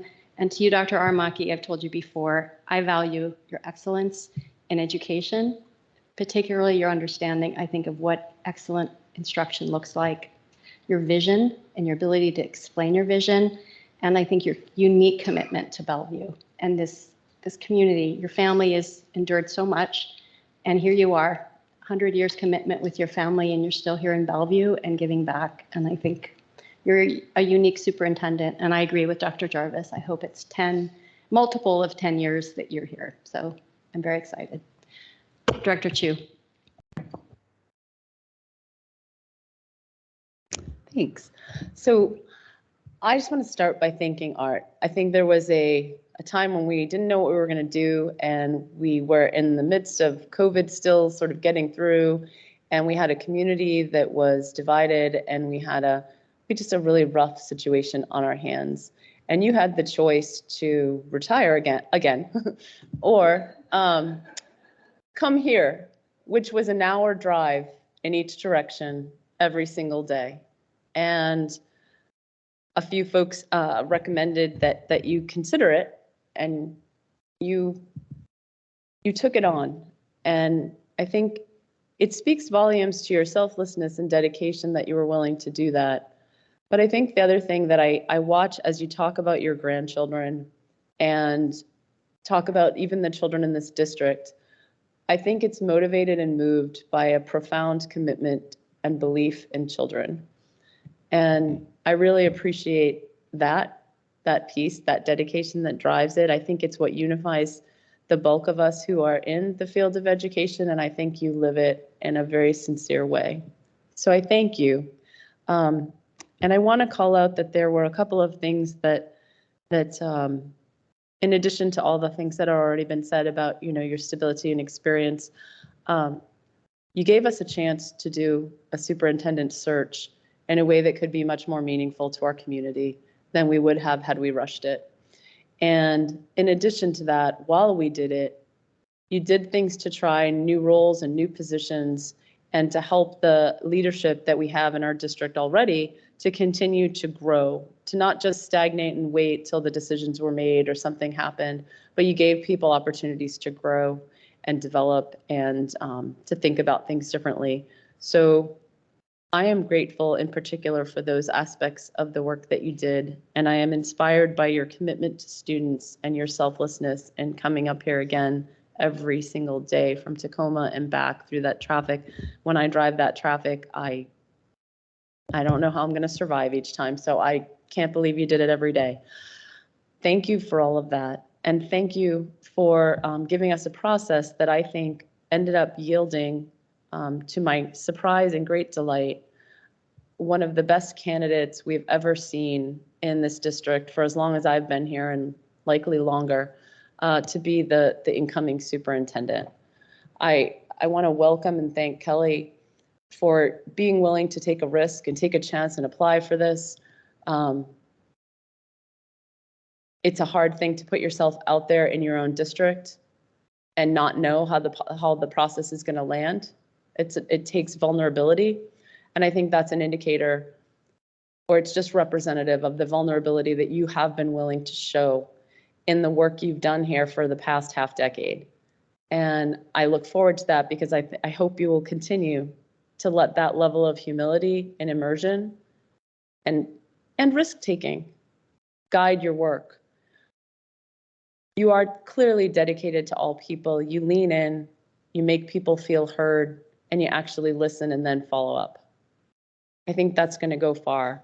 And I think the three things that you're going to bring to our district that give us the chance to take another huge step in growth, beyond running a new innovative program or trying something new on for size, beyond getting some kind of shiny recognition or being hailed as, the leader or what have you, you have the ability to actually help us grow and change in ways that we as a district want to, but are a little bit afraid to. Your push for engagement is inspiring, and I think you are the first superintendent that I've ever talked to who had a thoughtful way to figure out how to work with teachers to fear engagement and feedback and student input less and to embrace it more. And, you know, that's still work to be done, but it's a place where I see innovation in your thinking, but also care for all involved, the students, the teachers who do the work, all the educators and others who support them. And I think that commitment to sincere engagement and change, huge. Your commitment, second, to raising student voice goes right along with that. Elevating that voice so that we all hear it and it guides the work of the district. It's not the only voice. We have experts here who have lots of good things to offer. We have families who have lots of important expertise to offer.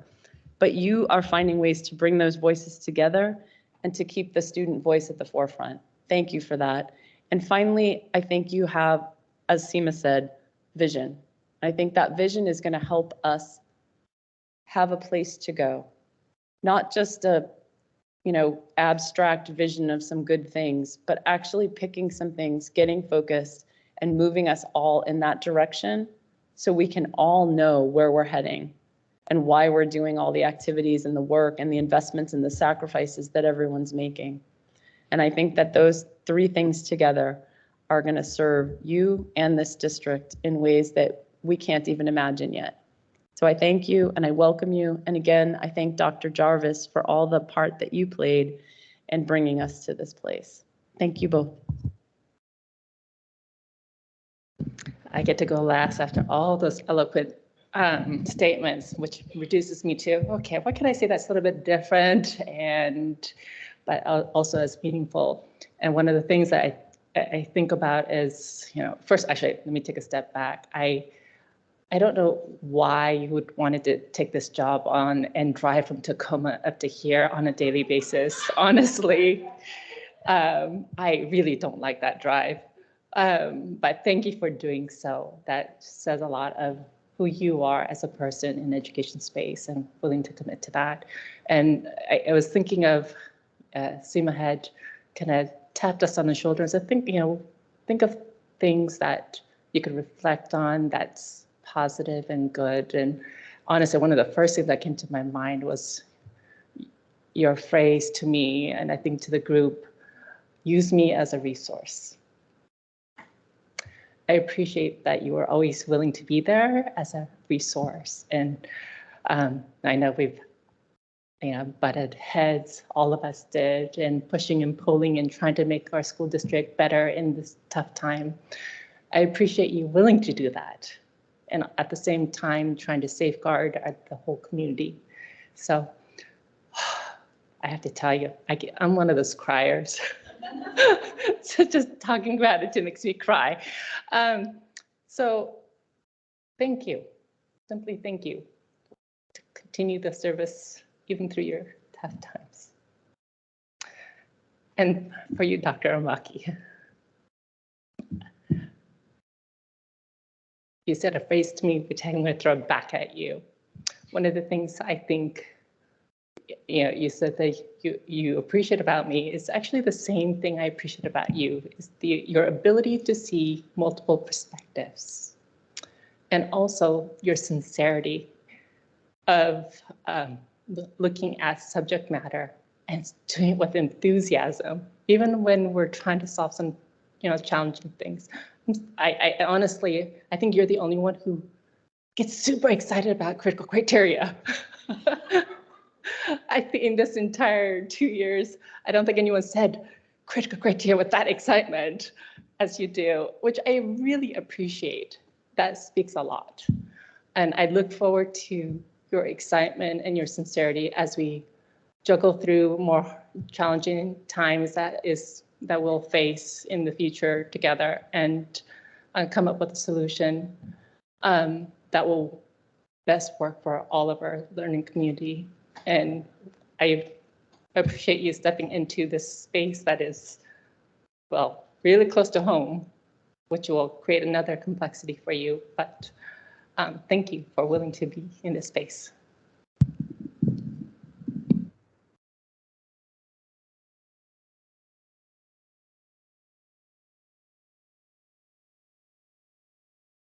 I think I'm going to sort of butt in here for a second because I forgot to say anything about Dr. Aramaki in my comments. So I just wanted to add a few, just quick. I'm so excited to be able to work with you, in the next, over the summer and going forward.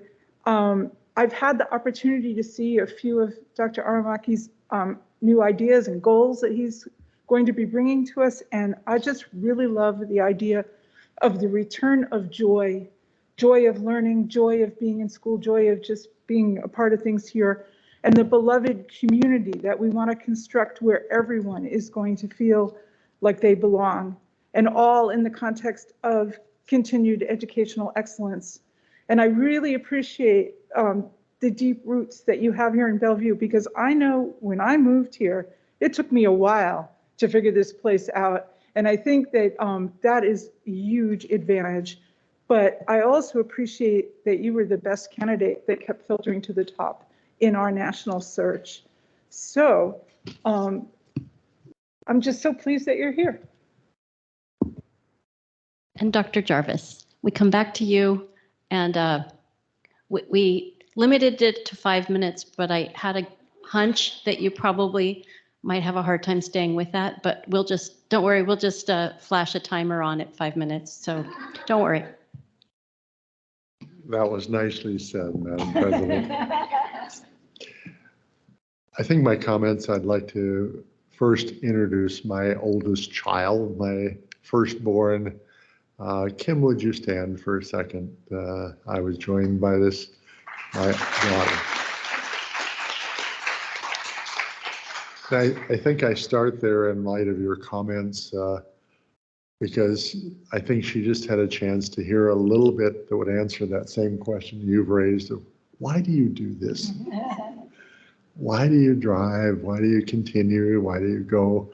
And I think you hear in your own comments and that of others that it is a wonderful passion. And I consider myself extraordinarily fortunate to be able to enjoy this work as much and feel like I can contribute at this stage after all these years.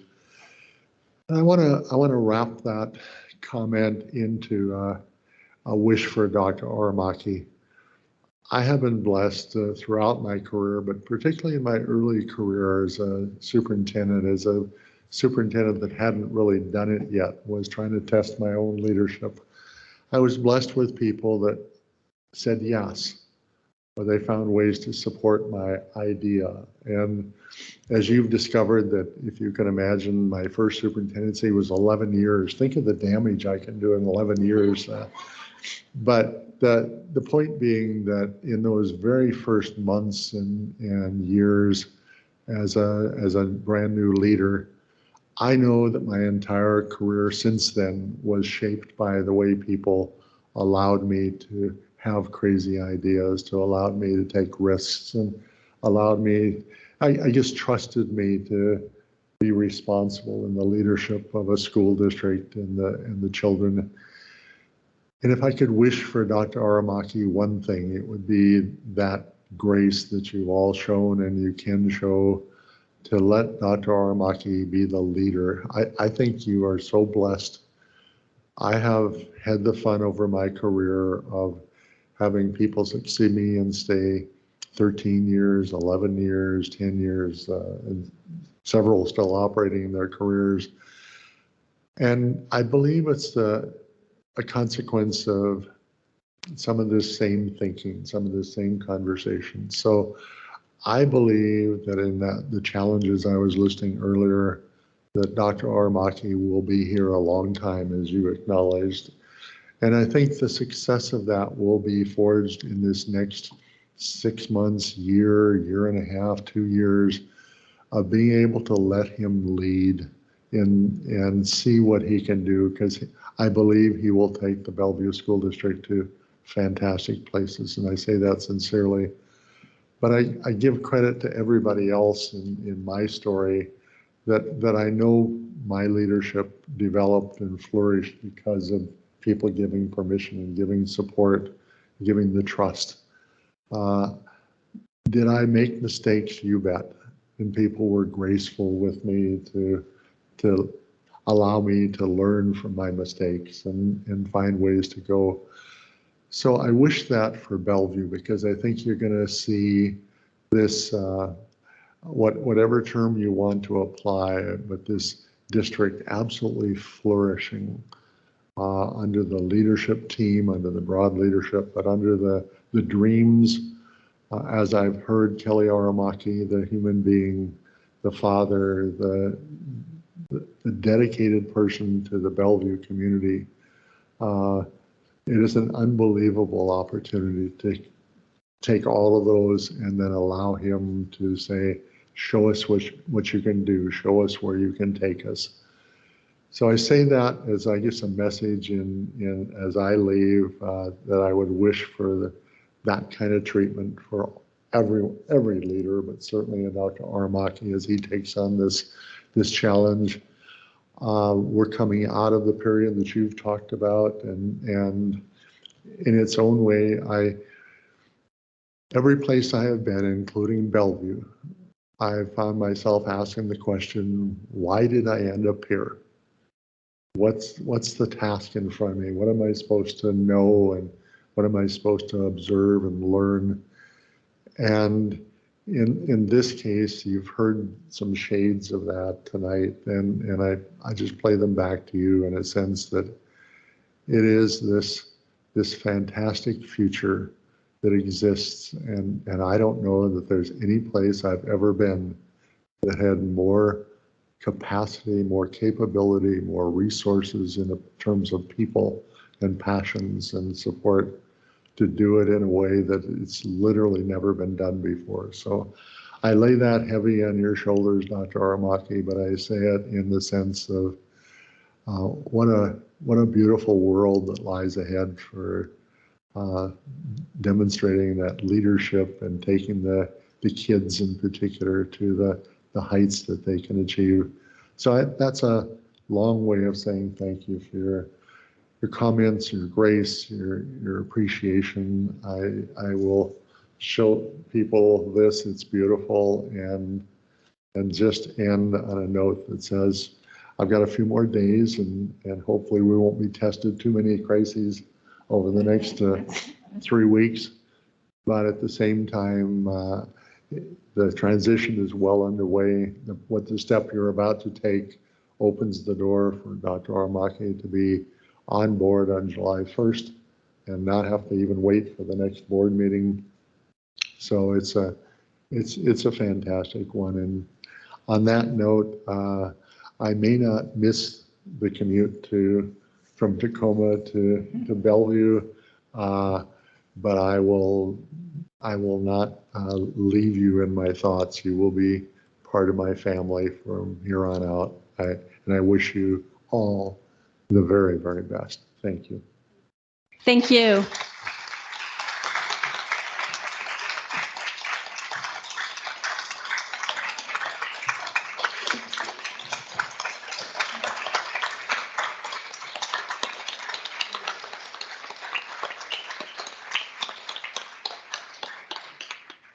So we'll stand in a short recess for 10 minutes and resume at 6:33 p.m. and when we will welcome our new superintendent.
Okay, we will be.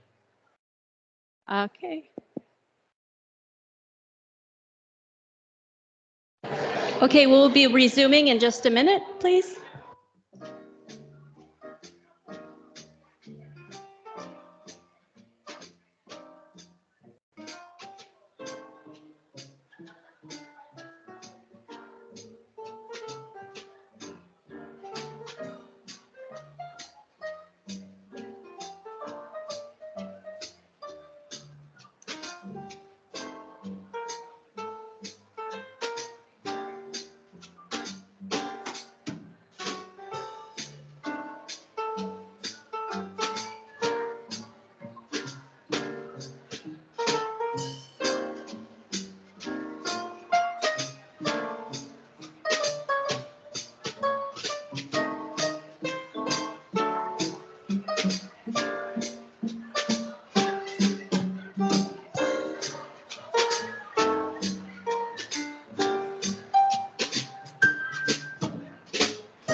Okay, we're going to resume soon. If you could please take your seats, we'd love to resume.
Okay, if I could have everybody please take their seats and our band just pause for a few minutes.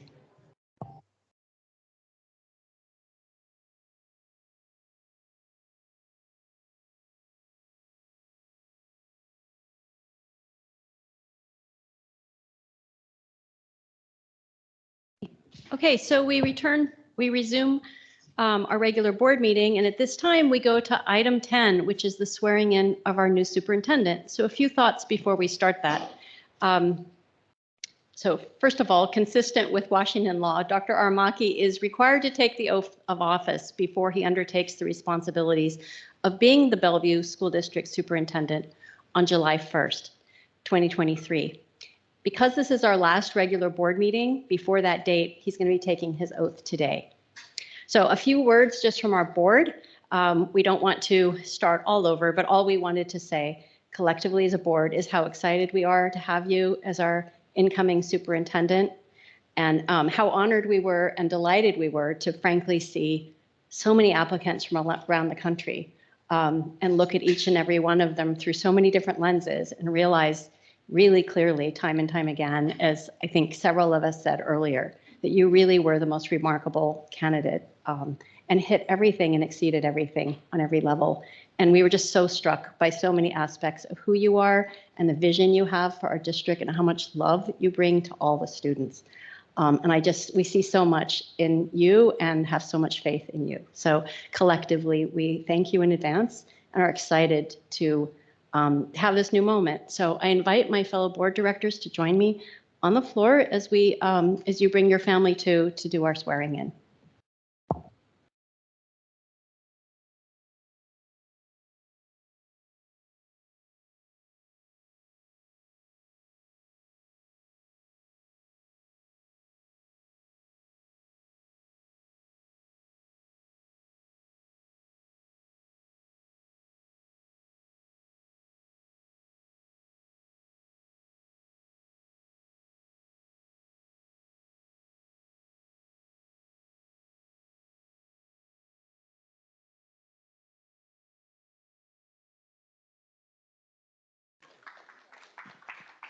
Okay.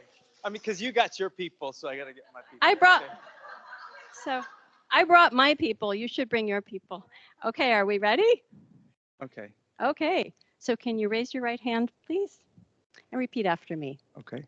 I, Kelly Young Aramaki, I, Kelly Young Aramaki, do solemnly swear do solemnly swear that I will support the Constitution of the United States that I will support the Constitution of the United States and the Constitution and laws of the State of Washington, and the Constitution and laws of the State of Washington, that I will faithfully discharge the duties of the office of Superintendent that I will faithfully discharge the duties of the office of the Superintendent of the Bellevue School District of the Bellevue School District to the best of my ability. to the best of my ability.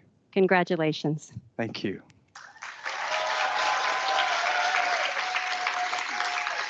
Thank you so much.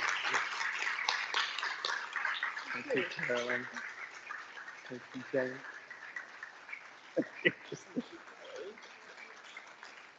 Oh my goodness. Okay. You guys can go sit down. Thanks. Okay, so is this where I make a couple of comments? Okay, awesome. Okay, I know. That's okay. Okay. Yeah, right. Okay, I do have a couple things I want to say. So I'll just bring this just I have my notes with me. And if you know me on the personal level, I mean, I'm a super emotional person. So I think I've said this before, but I might start talking like a robot just so that I can get through some of the emotional stuff because it helps me just to like kind of stay out of the emotional realm. But it is I'm thrilled to be here. I'm so happy that you're all here to support me. And I'm so happy that my family is here. I just want to recognize my family who are here. So my parents, young son and Aubrey are here. My siblings, Connie, Karen, Ken, all three of them with me went through the Bellevue School District. And I guess, Mr. Wilbur, you were Ken's band teacher, huh? That's awesome. Good job with him. He turned out okay. Yeah. And then my Ken's wife, Jade, is here. And my Auntie Donna is right back there. Auntie Carla, my Uncle Randy is right here. And something I'll just say, I just want to say a couple of things. And then, of course, my wife, Reiko, is here. And then Hannah, the love of my life, is right there. A couple of things I'll just mention. I have for Randy and for Carla, I got from the records department your mom's transcript, for her high school transcript, because she went through the Bellevue School District, but during her junior year, she was interned with the rest of the Aramaki family. And so when you look at the transcript, it ends first semester, her junior year, and then it doesn't finish. And so when the records sent that to me, just to kind of, they were like, oh, we're finding all these Aramakis who went through the district. It is a stunning thing. I mean, it's so deeply sad in some ways because of all that the Japanese Americans have been through in Bellevue. And yet I look at that document and then I think about the school board selecting me as a superintendent, 80 years after the internment. And it is a remarkable amount of progress that we've made as a community. And what I'll say is it makes me want to bring that progress to each and every one of our kids and to all of our families. And so just as much as this city and this community has fought for us, I'm going to fight for our kids. I talk a lot about my dad's side because the Japanese American history in Bellevue is just so tremendous. People don't hear me talk about my mom as much, but I will just tell you, and this part I might start talking like a robot. Okay, so just in case. But I will say that, my mom is the rock of our family. She came from South Korea. My dad and my mom met after the Vietnam War, and they fell in love with each other, which was really weird at the time because the Japanese, the Koreans, it was like not a lot of love between those two countries. But I think my dad being a middle child and third generation Japanese American, like somehow it worked out for them. But my mom grew up, post Korean War, so much poverty. But people sometimes tell me that, I'm positive, even when I talk about the critical criteria, it's like, oh my gosh, there's some great things we could do about that. I get that positivity from my mom. My mother is always hopeful and always positive. She's been through so many hardships, things that she won't even talk about in her life. So many hardships, just even in her time here in the United States. And us kids, we watch her and it's like, how does she stay like that, hopeful all the time? And so I draw that from my mom. And so I just wanted to say that because I'm always talking about my dad's side, and it is really amazing, kind of the Japanese American history here. But I love my mom, and I love what you've given me, Mom, just in the hopefulness and the positivity and never complaining about a situation. I wanted to say, yeah.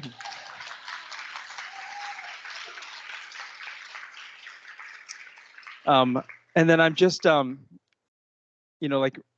think as I've gotten closer to this day, my wife got shingles, and I'm hoping that has nothing to do with, it has nothing to do with my job, because there's a lot of stress, and so I don't necessarily carry it, but I'm like, oh my gosh, I hope this is not like the future for us.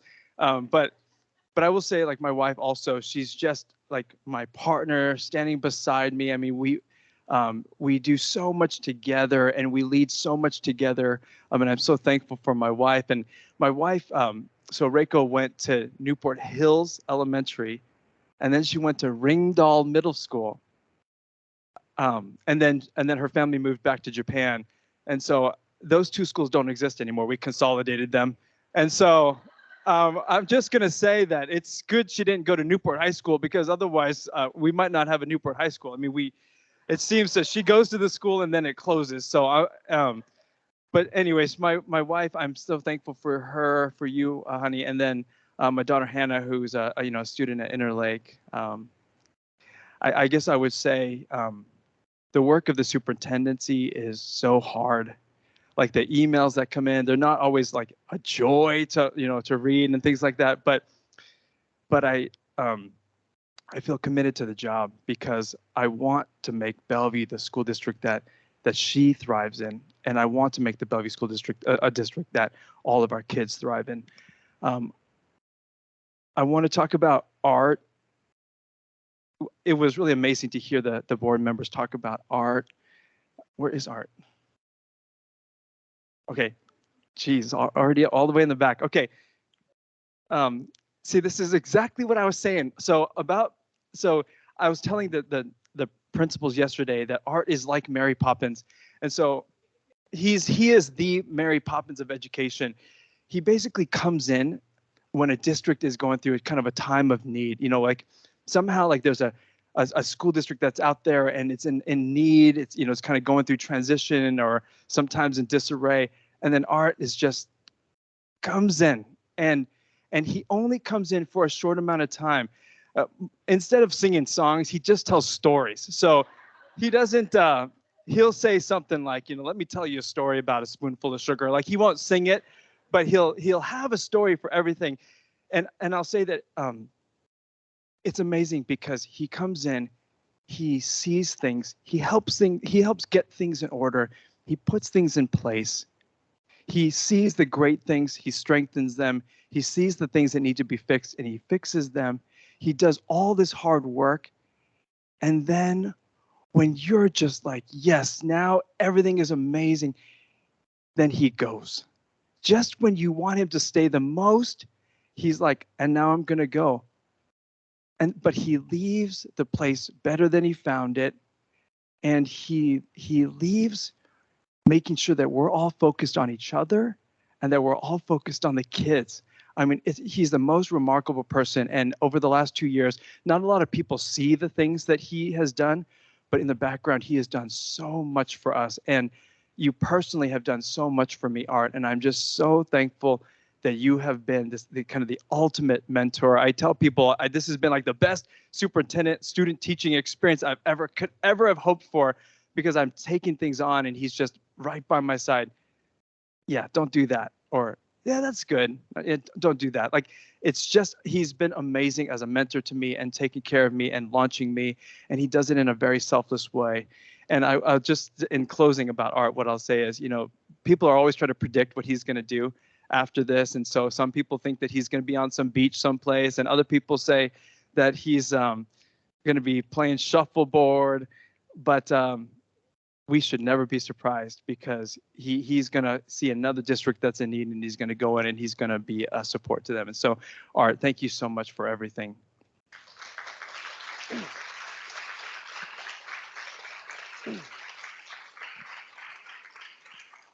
Okay, so I know this is going too long, but the last thing I want to say is we're going to close the chapter on the pandemic. That's something that we need to do.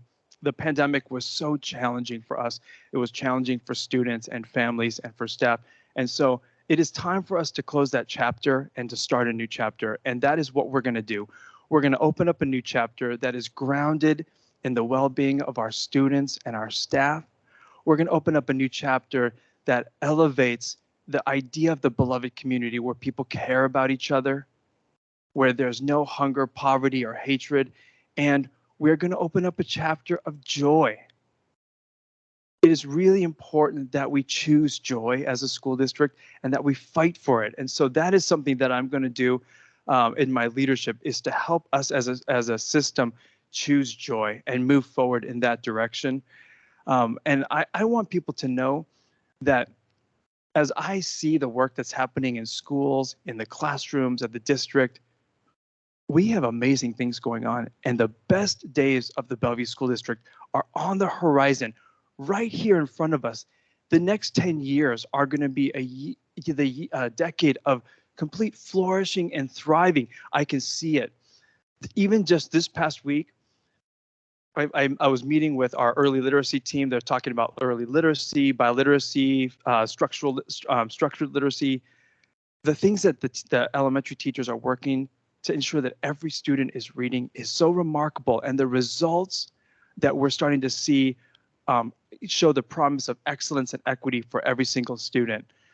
I was visiting Interlake High School.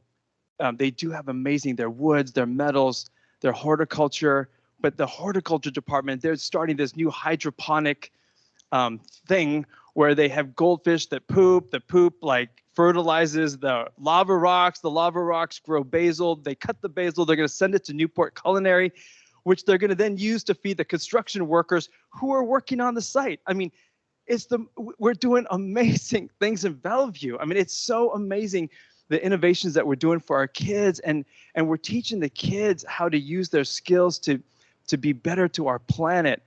I was at Chinook, and there's all these kids in the hallway surrounding something. And so I kind of look in and what they're looking at. And there's these kids from Sammamish and Bellevue High School, the robotics teams. And the kids, these Chinook middle school kids, are like watching as these high school kids are demonstrating the robots. And then they're like, they're showing the kids like how to run the robot. And they're asking kids who want to try the robot. They're telling them all about what high school robotics is going to look like. Older students mentoring the younger students. It is amazing. And then last night I was at the Latino graduation at Sammamish High School and got to see our Latino students from Bellevue and Lake Washington go through graduation ceremony with amazing music and celebration and family. The things that are happening in Bellevue are so extraordinary, and I'm so proud of it. And what I'll just say in closing is, one of the speakers last night, his name is Daniel Rendon. He's a graduating senior from Interlake High School. He's the president of the Latino Heat group. He was one of the student speakers. And one of the things that he said was, he just talked about his pride in his community and like how much his community has done to support him. And then he says, the Greater East Side can do much more for our families, such as economic justice and elevating the pathways to bilingualism so that our purely Spanish-speaking students may feel included and have full access to their education. Anyone who has control over our education can always do more for us. So he's saying this, and I'm listening to him. And so I just want to say to Danielle, my promise to him and to my daughter and to every single one of our kids is that I'm going to deliver on that. We're going to provide a better education, a more equitable program for our kids. Everything that is excellent and amazing about Bellevue, we're going to make accessible to every single student. So if he's listening, Danielle, if you're listening, I wanted to know that that is my commitment to him and to his family who have poured all of this into him. I just want to thank the Bellevue community for coming out today, for supporting me. I want to thank the community and particularly the school board for having confidence in me. And I promise to bring my very, very best to you every single day. Thank you.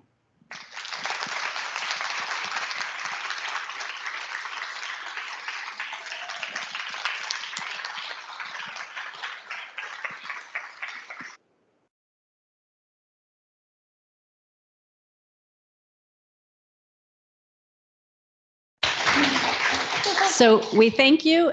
We adjourn our meeting. This ends our agenda, and we now ask you, those of you here, to join us in a celebration. So thank you. Our meeting is adjourned.